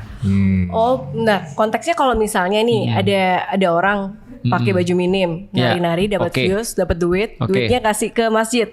Boleh nggak itu termasuk dapat pahala nggak? Kalau gue nangkapnya semua tergantung niat sih ya. Dari pas bikin konten, dari penggunaan uangnya gitu misalnya. Kayak misalnya orang sumbang ke masjid ya. Tapi dalam hati dia percaya banget ini bukan untuk amal, dia mau viral. Misalnya kalau kayak gitu tetap ada pahalanya nggak? Nggak ada. Malah dosa. Berarti tergantung niatnya juga kan Ustaz. Misalnya kalau contoh dia misalnya dari let's say ya, misalnya dia dengan konten itu dari AdSense dapat 15 juta. Terus dia mikir, aduh masa sih gini doang, ini buat supaya moralku ada benernya 1 juta sumbangin masjid. Itu salah menurutku. Karena dia buat cuci kebenarannya kan. Nah kalau gitu aku jawab spesifik ya. Pertanyaan sederhana, koruptor nyumbang masjid berpahala atau enggak? Pertanyain Oke. Itu udah pernah dijawab sama kita loh. Itu udah pernah kita jawab ya. Gue inget lagi. Ingat. Nah, jadi sesederhana kalau misalnya itu adalah duitnya dia dapat dengan cara yang buruk, harusnya tidak boleh disumbangkan untuk hal yang baik. Karena Allah cuma nerima yang baik. Hanya saja bedanya gini, kalau masjid tuh nggak tahu yang nyumbang adalah orang dan dari hasil ini, ya berarti masjidnya boleh nerima. Tapi dia kan nggak dapat pahala. Pasti di pikiran lu gini kan, orang korupsi untuk membersihkan dosa dia ini dia nyumbang ke masjid. Iya. Itu tadi. Gini, ada orang badannya kotor. Aku ingin mandi biar bersih, tapi mandinya pakai air kencing. Nah, betul. Bersih gak? Enggak. Ya udah kayak gitu aja. Persis tuh. Itu bagus tuh analoginya. Kalau misal koruptor bangun masjid, dia mati, pahalanya dapat nggak amal jariyah? Bagus. Kalau koruptor dia bangun masjid, berarti kan sebenarnya kan dia punya duit haram karena dapat dosa, terus dia sumbangin ke masjid, harusnya juga nggak boleh karena tadi kan membersihkan tapi pakai yang kotor. Nah, kalau dia setelah itu dia taubat dan segala macam, terus kemudian ada yang manfaatin, itu bisa jadi pahala. Kalau nggak tobat, menurutku nggak. Oh, jadi meskipun bangun masjid? Enggak, tetap menurutku. Ya jadi kan untuk apa gitu maksudnya kan ya, sama aja kayak, jadi gini misalnya, ketika dia misalnya sudah mati, pahala mengalir itu kan karena orang berbuat kebaikan di sana dan itu adalah sesuatu yang baik kan itu. Ternyata itu adalah sesuatu yang buruk. Ya udah pahalanya untuk orang yang lain menurutku. Karena itu bukan, jadi gini, kita tuh tidak bisa membelanjakan yang bukan punya kita loh. Paham maksudnya? Nah, korupsi itu bukan uang kita tuh. Kita buatin masjid. Apakah itu punya kita? Bukan. Nah, gimana pahalanya ngalir ke kita kalau itu bukan punya kita gitu maksudnya? Berarti sesuatu yang kalau misalnya dia tobat, walaupun pakai uang korupsi bangun masjid tetap dia tobat, dia ngakuin kesalahannya. Kalau misalnya dia bisa ganti, dia ganti, ya udah jadi kebaikan. Oke. Jadi mau konklusikan 1 jam 12 menit kita ngebahas tentang kebodohan. Udah 1 jam. Udah. Gila. Ada timernya di sini. Gila. Kita banyak. 1 jam. Serius. Paling banyak sih topik yang offside dari Feren sih. Dan cuman kalau aku secara pribadi ya, aku pengen ngomong juga pada semua influencer. Punya kemampuan menginfluence orang. Itu adalah kemampuan yang Allah titipin. Dan bukan sesuatu yang buruk sebenarnya. Artinya gini, Allah tuh sudah kasih kita power, dan seperti kata Om Ben. Iya, Paman Ben. With great power comes great responsibility. Artinya kenapa Allah milih orang-orang itu jadi influencer? Karena Allah tahu dia bisa berbuat sesuatu yang baik. Maka kalau dia gagal memanfaatkan itu, dia harus tahu bahwasanya di hari kiamat nanti ada sebanyak itu orang yang minta pertanggungjawaban dia. Artinya lu tahu nggak? Gue punya 2 juta nih. Yang 5 juta kan udah dihapus tuh. Oh, saya sebenarnya 5 juta followers. 5 juta verified. 5 juta verified. Terus kok bisa hilang? Ya gara-gara temen lu. Bukan. Gue sangka dia bosnya. Iya, maksudnya yang di atasnya yang meng-hire. Udah itu ya, gara-gara itu pokoknya. Gara-gara sering nyinggung ke situ. Dihapus. Nanti di Yaumil Kiamat ada 2 juta orang yang datang ke tempat aku, terus mereka bilang ini, aku salah gini karena kamu. Itu salah satunya aku, Us. Enggak ngajarin lu benar. Kalau ini yang gue yang datang ke lu. Ini kalau ini lu minta tanggung jawab, kata malaikatnya, saya tahu Sapfelis sudah jelasin ke Anda 5 kali masalah itu. Anda yang gak ngerti-ngerti gitu. Tapi lu bilang yang escape 1 biarlah berlalu gitu. Iya, lu yang bilang gitu. Nah, jadi itu pesanku sih. Jadi artinya dia punya segitu orang yang bisa minta tanggung jawab dia. Tapi ada segitu orang juga yang nanti akan jadi saksi di hadapan Allah. Ya Allah, dia orang baik. Aku berharap ya. Aku nggak tahu masuk surga atau enggak. Tapi aku berharap ada followersku yang masuk surga. Amin. Masa 5 di antara 2 juta nggak ada? Iya. Amin. Ya kan. Nah, terus ketika ada followers yang masuk surga nih, yang culun di dunia tapi dia masuk surga karena nggak banyak dosanya. Terus dia bilang, ya Allah, aku pernah dapat kebaikan dari Felix di dunia itu. Dia bersaksi dari situ, akhirnya jadi menguntungkan kita, posisi kita di akhirat. Itu juga Raymond sama. Terus disolatin 40 orang ya. Tunggu, saya juga dong, please. Saya juga mau. Amin, Raymond. Kalau Koi pasti. Kalau misalnya lu nggak ketemu gue di surga, Koi, cari yang lebih tinggi lagi, Koi. Jangan lihat ke bawah ya. Pede banget gue ya. Cari yang yang lebih tinggi maksudnya? Enggak, maksudnya gini, kalau orang jadi gini, ini guyonan, ini baru guyonan internal. Orang muslim tuh kalau guyonan begini, dia bilang kalau lu nggak ketemu gue di surga, cari gue di neraka, jangan lupain gue gitu maksudnya.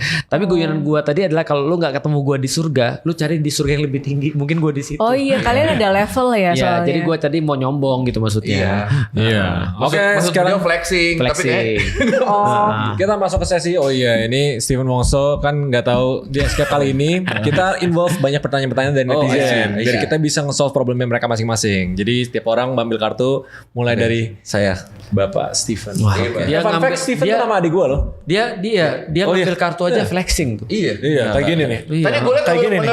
gitu. Kayak gini. Kayak gini. Iya. Gini. Iya gitu. diginiin. Ngambil kartu aja flexing ya. Mangga dibacakan. Iya. Boleh. Moral dulu atau agama dulu? Kalau moral dulu, lantas apa fungsi agama? Kalau menurut saya, moralitas dan religiusitas itu tidak linear. Religius belum tentu bermoral. Bermoral juga belum tentu religius. Tapi saya tetap meyakini bahwa Tuhan memang ada. Hanya saja saya masih mempertanyakan apa fungsi agama jika moral sudah lebih dulu daripada agama. Kalau manusia bisa punya moral tanpa agama, agama itu ngapain? Dan kalau agama Itu bagus sih. Kita pernah bahas ini di season 1 tapi dengan angle yang berbeda. Waktu itu kalau agama tidak otomatis bikin orang bermoral, apa nilai tambahnya? Bagus. Itu ada di kaos kita loh. ada. Apa yang Ustaz jawabannya nih? Ini saya penasaran juga nih. Feren, coba jawab. Menurut lu moral dulu atau agama dulu? Moral. Kenapa? Sepertinya banyak yang bermoral tapi nggak beragama dibandingkan orang Itu kan bermoral. pertanyaan dia, lu ulangi. Curang banget sih lu. Tapi bener, banyak orang lebih banyak orang bermoral tapi nggak beragama daripada orang beragama. Kalau tapi gitu bermoral. kenapa perlu agama? Saya bisa jawab. Gimana? Karena kalau orang mengimplementasikan agama, pasti orangnya bermoral. Apa? Karena kalau kan ini kan orangnya bilang orangnya bermoral dulu apa agama dulu. Menurutku agama dulu karena kalau orang mengimplementasikan agama pasti orangnya bermoral. Udah gitu. Baru setahun tuh. Gua persulit ya, nanti dia yang mudahin. Ya, gua persulit ya. Iya. Segala sesuatu tuh ditentukan sama tujuannya dulu. Kalau tujuannya benar, semua di bawahnya jadi benar meskipun nggak maksimal. Segala sesuatu. Ditentukan tujuannya dulu. Nanti gue jelasin. Tapi kalau segala sesuatu itu ya tujuannya sudah salah, maka semua di bawahnya salah meskipun bagus. Contoh, lu lagi mau bunuh orang, salah ya? Yep. Dan lu kerjakan profesional. Lu berkorban dengan duit lu kerjain profesional, lu niat banget, semua jadi salah. Karena sudah nggak benar. Jadi kalau sudah nggak benar, semua sudah salah. Tapi kalau benar nih, contoh ya, aku pengen nolong dia, aku pengen nolong ibuku, cuma aku nggak bisa apa-apa, aku cuma bisa ngasih 2.000 per bulan misalnya, ya nggak juga ya, 200.000 per bulan itu worth. Oke, paham sampai di sini? Agama adalah benar enggaknya, etika adalah baik bagus enggaknya. Kalau misalnya membunuh untuk nyelamatin orang tua, Nah itu agama. oh itu agama. Benar kan berarti kan? Oh. Rasul pernah ditanya, ya Rasulullah ada orang pengen ngerampok di rumahku, aku lawan nggak? Kata Rasul, lawan. Karena harta, nyawa, kehormatan itu bisa dijadiin sebagai alat untuk kita berkorban. Lalu terus kemudian ditanya sama orang tadi, ya Rasul kalau nanti aku misalnya mati gimana? Kamu masuk surga. Kalau dia yang mati, dia masuk neraka. Berarti semua itu adalah di dalam agama ngelawan orang ketika kita berusaha mempertahankan keluarga itu agama benar. Enak kan? Berarti intinya selama kita di dunia ini kalau gue balance dua-duanya soal baik dan jahat, benar dan salah. Etika itu menurutku ya di atas daripada syariat, di atas aturan. Menurutku ya. Karena aturan itu sendiri nggak cukup sebenarnya. Tapi kita harus pakai etika. Contoh ya, kita merasa ini bener kok. Contoh kayak gini deh, sholat kan harus menutup aurat. Udah tau belum aurat laki-laki dari mana sampai mana? Dengkul. Dari dengkul sampai ke Pusar. Berarti kalau kita pakai sarung, nutupin pusar sampai ke dengkul, sah nggak sholat? Nutupin dari pusar sampai dengkul. Tapi yang lainnya kebuka, sah nggak sholat? Enggak. Sah. Enggak tuh. Dengkulnya dengkul ketutup, tapi yang lain kebuka. Berarti bugil sah ya? Tapi tidak etis. Tapi tidak etis. Oh. Bugil tidak sah. Bugil gak sah. Oh, bugil gak sah. Kalau tutupin pusar. Oh iya, paham. Jadi pakai sarung nih, tapi jam segini sisanya nggak pakai baju. Iya. Tapi masa sih lu sholat kayak gitu? Iya. Gitu. Nah, itu berarti sah tapi masa sholat gitu. Iya, itu etika tuh. Kan kalau di rumah boleh. Di rumah boleh, tapi masa sih lu begitu? Ini kayak dulu kita pernah di sini. Boleh gak doa ke Allah sambil kayang? Boleh. Tapi masa sih? Masanya lu. Ya Jadi etika itu di atasnya aturan. Iya. Nah, syariat itu agama. Etika itu adalah soalan yang lain. Dan di dalam kehidupan akan lebih banyak bertahan dengan etika ketimbang cuma agama. Oh iya, betul. Contoh ya, orang nikah karena agama. Oke, sah, sah. Tapi di dalam rumah tangga dibilangin, dalilnya apa? Dek, istri, ini dong buatin mie dong. Dalilnya apa nyuruh aku buatin mie? Lah, aku kan cuma mau makan. Iya, dalilnya apa? Al-Quran, sunnah dan segala macam. Terus suaminya bilang, bisa nggak sih nggak pakai dalil gitu kan ya? Nggak bisa. Terus kemudian suaminya bilang, Dek, yuk kita ke kamar. Dalilnya apa? Kan repot urusannya. Kalau semua berdasar aturan gitu maksudnya. Karena kita harusnya lebih mengutamakan etika di atas aturan. Tapi untuk bisa beretika harus tahu aturan. Tapi yang menyeramkan ya etika jauh lebih susah diajarin lagi. Iya sih. Kalau aturan kan ada listnya, matter of bangun disiplin, bangun belajar gitu misalnya. Itulah di dalam Islam batasan selalu jelas. Syariat itu selalu jelas. Yang sulit itu etika. Iya. Ya udah, memang solusi utamanya adalah edukasi. Edukasi. Betul. Oke, next question. Oh, baru diurutin lagi. Kamu ngaca ya tadi? Kan gue dibilang udah. Terus oke. Kalau kita sudah pernah sholat taubat, apakah dosa kita tetap akan ditimbang lah ini udah pernah, ini kemarin.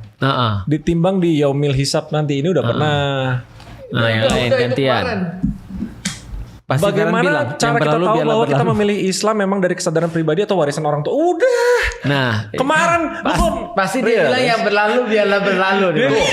Gara-gara pemikiran lu itu. Itu udah pernah. Konsep pengampunan dosa itu kayak gimana? Ada tipe dosa yang hanya bisa diampunin dengan syarat tertentu. Contohnya ghibah, tidak akan diampunin sebelum kita minta maaf.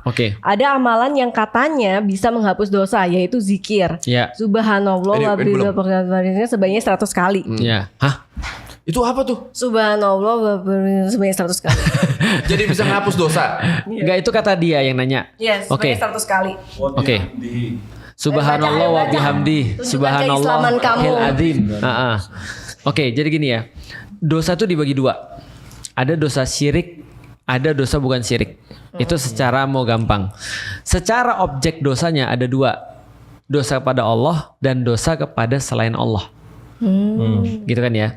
Nah, kalau misalnya dulu sebelum jadi ayat Al-Quran tentang taubat itu turun berkali-kali. Awalnya Allah bilang Allah maafin semua dosa kecuali syirik. Syirik itu sama sesama itu. Syirik itu bukan. Syirik itu adalah menduakan Allah. Itu syirik. Nah, Allah maafin semua kecuali syirik. Bohong, apalagi misalnya segala macam lah. Itu dimaafin kecuali syirik. Lama-lama terus kemudian direvisi, bukan direvisi, turun ayat yang lebih baru lagi mengatakan Allah mengampuni semua dosa kalau kalian minta. Kalau apa? Kalian minta. Minta taubat berarti. Iya, taubat. Betul. Nah, itu yang pertama. Dari segi objek dosa, maka dibagi dua, ada dosa terhadap Allah, ada dosa terhadap manusia. Kalau dosa terhadap Allah cukup istighfar, minta ampun, taubat, selesai. Tapi kalau dosa terhadap manusia tidak akan Allah ampuni kecuali manusia udah ridho. Nah, ini seremnya gini, kalau kita sebagai influencer berdosa sama orang yang ada di ujung mana gitu misalnya, kita nggak bisa minta maaf gimana? Iya. Itu dia tuh. Itulah ada orang yang berkata, gimana kalau andaikan kita tidak bisa menemukan atau kita tidak tahu kepada siapa kita berdosa, maka mereka katakan ya udahlah, banyak-banyak sedekah, banyak-banyak bertobat pada Allah kalau orang sudah meninggal, atau cari keluarganya dan kita bilang aku dulu pernah punya dosa sama bapakmu kayak gini-gini. Makanya itulah sulitnya. Jangan sampai kita berdosa terus orangnya mati belum sempat minta maaf. Bayangin jadi presiden. Mati masuk udah di atas tetap nggak bisa dengar doa kita. Kalau dia sudah mati dia nggak bisa.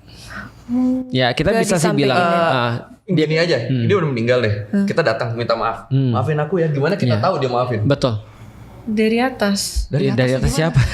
Rohnya. Alam barzah. Ya kan nggak mungkin kita Iya, tolongnya maafin. itu turun. Oke, aku maafkan. Kan nggak bisa gitu. Oke. Mungkin. Terus kalau mau minta maaf kayak orang kayak Steven kan pendendam nih. Dia nggak mau maafin. Yang dia inget itunya. Tapi Tapi itu kalau bagus dia sih. nggak mau maafin gimana? Bagus sih. Tugas kita yang bersalah cuma minta maaf. Ketika dia nggak mau maafin itu urusannya dia. Oh jadi kita, berarti cuma sekedar ngomong maaf doang, itu udah diampunin dosanya. Tunggu sampai menyarinya dulu, hatinya dulu. Tergantung. Kalau ada orang yang masih hidup nih, Steve aku minta maaf ya. Dia bilang aku nggak mau maafin lu. Iya. Sudah selesai berarti kitanya. Tapi kita udah hilang kan dosanya. Tapi Steven yang ada. Betul. Karena dia dendam. Kalau orang udah meninggal, Nggak bisa.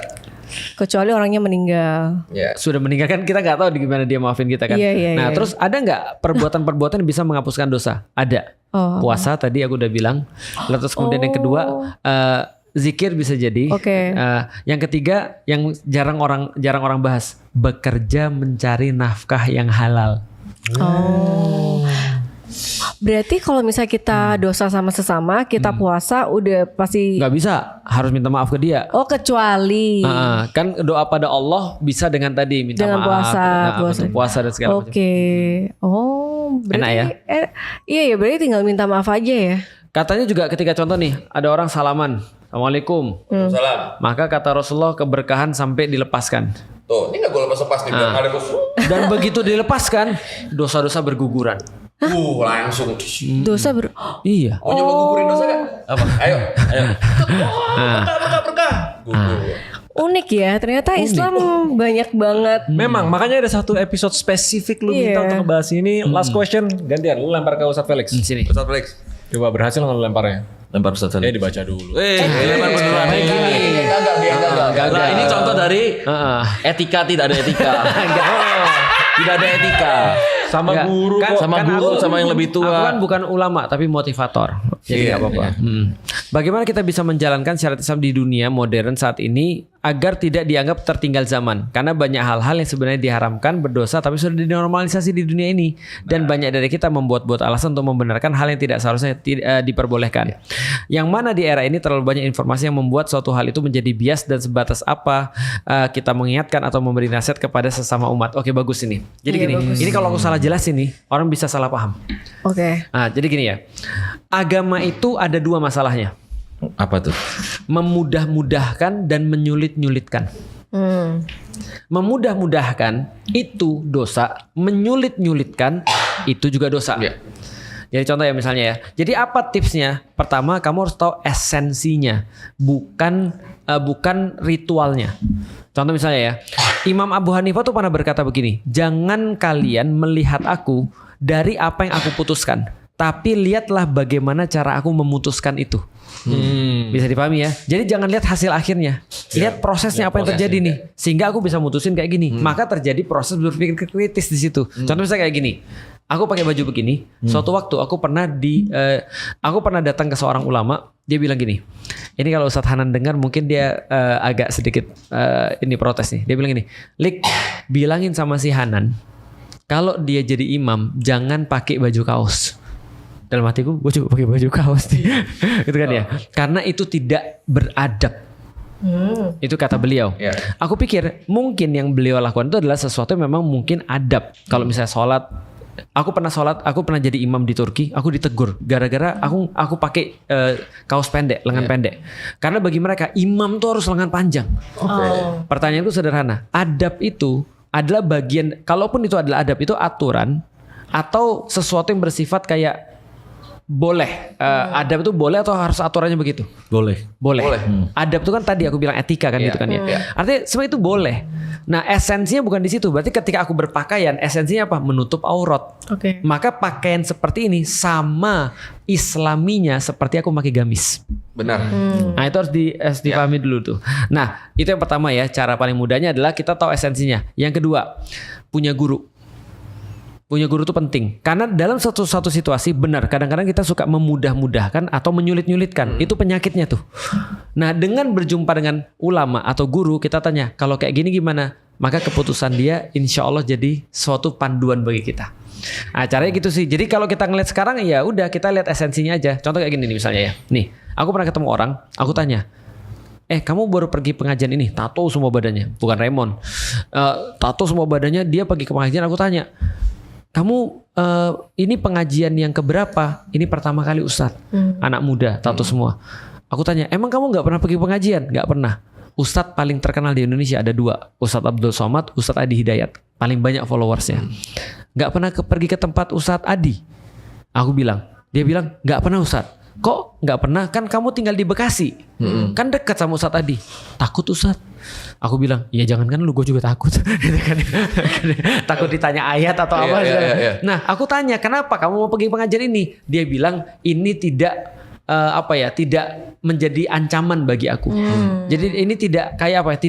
Tidak mengerikan bagi aku. Kenapa? Ustadznya nggak pakai baju koko, ustadznya nggak pakai baju dalam tanda kutip ulama, nggak pakai peci, sehingga mereka merasa ya udah dia sama kayak aku kok, Cina lagi, kan baru mualaf tuh kemarin kan gitu kan ya. Jadi dia nggak merasa terintimidasi gitu maksudnya. Nah artinya itu menjadi sebuah pilihan bagi orang-orang untuk mau belajar Islam. Kalau memang kita sudah segmentasi ke sana, kita bilang, tapi dibilang nggak ada adab. Aku tanya sama guruku, kalau aku gini boleh nggak? Dia bilang boleh. Ya udah aku jalan. Sesederhana itu. Jadi kalau gurunya nggak boleh, nurut. Oh, Ustadz berarti nurut banget ya sama guru. Aku pernah mau pergi ke luar negeri, mau belajar bahasa Arab. Mau belajar bahasa Arab. Aku udah nyiapin uangnya, aku udah nyiapin proposalnya, aku udah kasih tau rencanaku. Niatku jelas belajar bahasa Arab, baik atau enggak? Baik. Guruku bilang nggak boleh. Kenapa? Dia nanya gini, oke, kalau misalnya kamu pergi ke sana, kamu sekarang kan ngurusin anak-anak muda. Siapa yang gantiin kamu di Indonesia? Aku bilang aku nggak tahu, Allah yang tahu. Dia bilang iya, Allah tahu jelas. Kamu tahu nggak? Aku bilang aku belum tahu. Dia bilang nggak boleh. Terus aku tanya, terus gimana kelemahanku dalam bahasa Arab? Aku nggak bisa belajar nih. Gimana kelemahanku? Mereka bilang kami yang backup. Ya udah. Berarti kalau sampai salah milih guru bakal kacau banget dong. Bener. Itu udah pasti. Gimana Ustadz bisa? Semua hal lah dalam kehidupan kalau salah milih panutan guru ya pasti. Lebih baik tidak mempunyai guru daripada punya guru yang sesat. Tapi gimana cara Ustadz tahu yang diomongin guru tuh udah pasti best practice buat Ustadz? Nah, sebenarnya bukan omongan guru sih, tapi lebih kepada milih guru tadi. Guru tuh kayak dokter. Nah kalau misalnya dia sudah ngomong, ya udah kita jangan mikirin lagi karena dokter udah pasti benar. Nah yang boleh bertanya adalah dia dokter atau bukan. Paham kan maksudnya kan ya? Contoh misalnya lu lagi sakit gigi, lalu terus lu pergi ke dokter, ternyata dokternya pas lu lihat nunggu di ruang prakteknya ada tikus lewat. Lu ragu atau nggak dia dokter? Enggak. Ada tikus lewat. Ragu. Ada lipas lewat. Tapi itu kan karena rumah sakitnya yang kotor ya. Nah itu dia. Berarti itu tidak meyakinkan kan? Tapi tidak meyakinkan. Oh ini tidak meyakinkan. Ini dokter yang baik apa enggak nih? Jangan-jangan nih dokter gadungan nih sampai kebersihan tempat praktek yang nggak dijaga. Ya aku mikirnya dokternya oke, cuman tempatnya kotor. Nah lu masuk ke ruangan praktek, lu lihat, lu kan mau ke dokter gigi nih, dokternya senyum sama lu, hitam semua. Nggak merepresentasikan. Betul. Berarti lu nggak mau sama dia kan. Nah guru juga sama. Nah contoh misalnya kalau ya, tapi sekarang banyak guru-guru yang menyesatkan juga sih. Iya kan. Ya temannya dia salah satunya. Yang kemarin baru memberikan paspor pada malaikat maut. Nah coba bayangin. Jadi ada guru yang ngaku guru tapi memberikan paspor pada malaikat maut. Paspor. Lu percaya nggak kayak gitu? Emang malaikat maut minta paspor? Betul atau tidak? Tuh, ngerti itu. Nggak ngerti. Enggak, ya malaikat mau perlu paspor nggak menurut lu? Iya, enggak kan. Berarti kalau ada yang bilang gitu, berarti bohong. Berarti ngaco gak? Ngaco. Pantas dijadikan guru gak? Tapi yang lain baik dia. Iya. Dari dia ngomong gitu aja. Enggak, kalau dia baik juga emang lu mau berguru? Lu mau berguru ke dia gak? Kan mungkin kilaf Nah oke. Selain dia ngomong malaikat, dia kasih paspor pada malaikat maut, dia bilang saya tuh penjaga gawang neraka. Gimana? Apa kilaf juga? Kilaf juga. Gue kasih tau lagi kalau kilaf. Masih banyak nih. Kilaf mungkin dua kali kan. Seluruh lautan gue yang jaga. Lautan apa? Semua lautan di dunia. Kalau nggak ada gua, nggak ada Indonesia. Masih hilaf lagi. Ada yang gua ingat banget omongan dia. Ini contoh. Tolong kembalikan motor saya. itu motor buat dipakai ngaji. Pas sebelumnya yang aku bisa terbang, bisa apa, motor hilang bingung. Kayak gimana, ayo? Gimana? Cocok gak jadi guru? Itu contoh dajjal kecil ya? Enggak, itu bahkan belum sampai dajjal kecil. Belum. Ini nggak apa-apa kan? Nggak apa-apa kan kita nggak nyebut nama. Ya paling nggak nyebut nama. Ya TTA. Iya. Kan banyak yang aku bisa terbang. Iya banyak orang ngaku bisa terbang. Aku takut nggak mau ikut. Nah, coba kita balik. Intinya kan nggak proper kan dia sebagai guru. Coba kita balik. Kalau Steven nyari guru bodybuilding, yang lu cari pertama apa? Health markernya dulu. Apa? Health markernya dulu. Jadi dia benar-benar tahu tentang misalnya ya bodybuilder, aku harus lihat dulu dia kesehatannya gimana. Itu nomor satu kan. Nah itu. Nah maksudnya tahu kan? Gitu. Terus apa lagi selain health marker, apa lagi? Fisiknya. Terus apa lagi? Nggak kebalik. Kalau gue sih sebagai marker dulu, karena kalau misalnya kita lihat kan bodybuilder, contoh orang yang orang natural sama yang steroid kan, contoh Arnold kan sampai sekarang steroid terus, tapi sehat. Terus kayak orang nggak ngerti kayak Mark Zuckerberg kan TRT juga. Kalau orang Indonesia bilang nggak sehat karena ini, enggak, dia ada dokternya.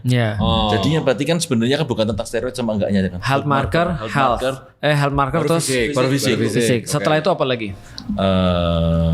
Kalau bodybuilder udah itu doang. Gua bantu ya. Enak cara jelasinnya. Oh ya, masuk akal. Iya, masuk akal kan? Nah, sama kayak gitu juga kalau lu nyari guru. Nah, jadi semuanya itu tergantung bener atau enggak. Contoh, masa dia terus kemudian berguru bodybuilding sama koi? Iya. Cara jelasin nggak enak. Cara jelasin sih enak. Cuman fisiknya tidak mark. Iya. Nah, kalau gitu gue tanya, Fer. Cara jelasin Ustadz Felix enak gak? Enak. Kalau gitu kenapa lu banyak gak ngerti? Itu terlalu personal itu kayaknya, personal itu. Berarti beliau akan lu jadikan guru gak?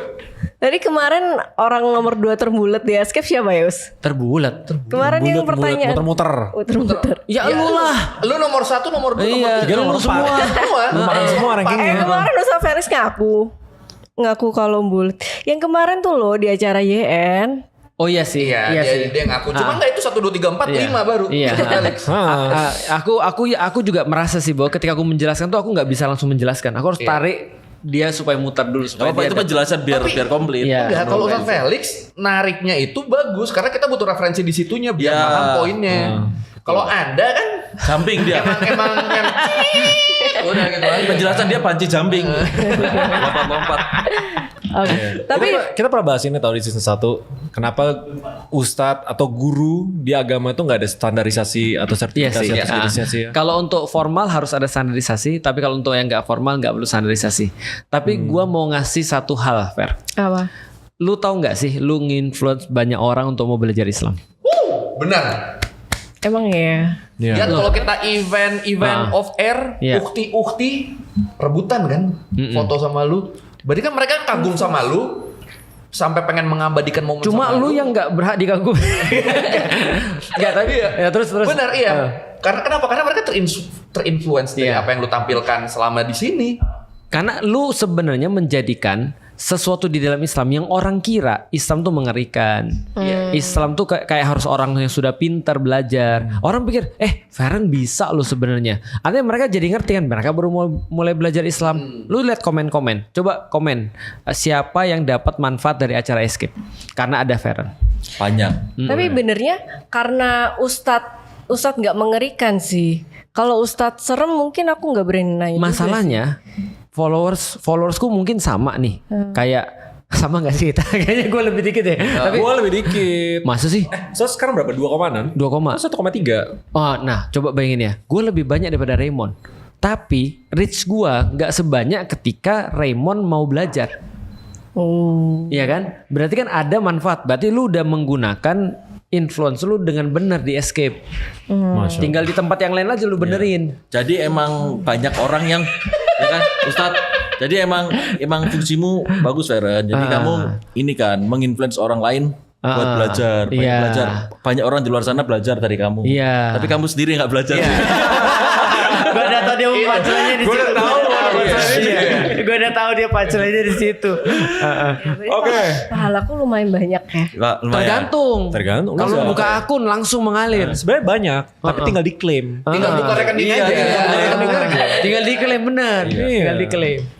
Udah banyak nih tinggal diklaim langsung wah cair biliar. Nggak usah. Nggak lu doang yang klaim offside. Enggak ada yang kita udah 1 jam 41 menit. Konklusinya apa? Gue mau setiap episode. Oh kita latihnya gini. Setiap episode coba Ferran konklusi. Apa yang lu pelajari? Tapi boleh tes lagi. 1 atau 2 juga boleh. Next episode tes lagi, Remon. Tes lagi. Konklusi yang kemarin dulu gitu. Konklusinya apa ya? Pelajaran paling penting yang lo dapat dari obrolan kita. Bahwa dosa itu ada yang sengaja dan tidak sengaja. Iya benar. Dan ternyata minta maaf itu harus dilakukan sebelum orang itu meninggal. Oke. Sebutkan minimal 5 ayo. Gak gini ya. Konklusi bukan poin-poin yang dia. Gini ya. Dia konklusi ya. Itu dari menit awal langsung menit ke 70 atau 80 dia tuh. Apalagi yang lo pelajari? Terus aku belajar bahwa milih guru harus penting ya. Ya itu oke. Gak apa-apa. Dua lagi. Terus ternyata dokter nggak boleh ada tikusnya. Stephen Wongso pendendam. Iya, Stephen Wongso ternyata pendendam. Gue udah tahu pola pikir dia pasti pilih yang itu. Terus sama lagi satu lagi Feren.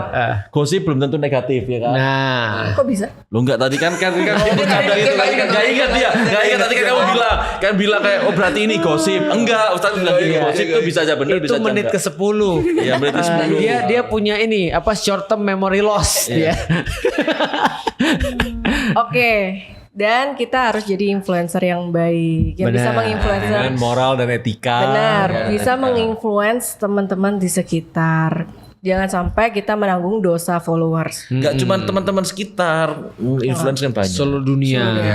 Dan kita bisa beli makanan untuk buka puasa biar kita dapat pahala. Benar. Tapi itu agak jumping ya kayaknya ya, agak jumping habis dari influencer itu terus makanan. Enggak, dari sini kan kalian jadi tahu kan cowok dan cewek tuh nangkepnya tuh beda cara nangkepnya. Iya. Karena cewek tuh bisa nangkepnya sesuai dengan perasaan. Oke.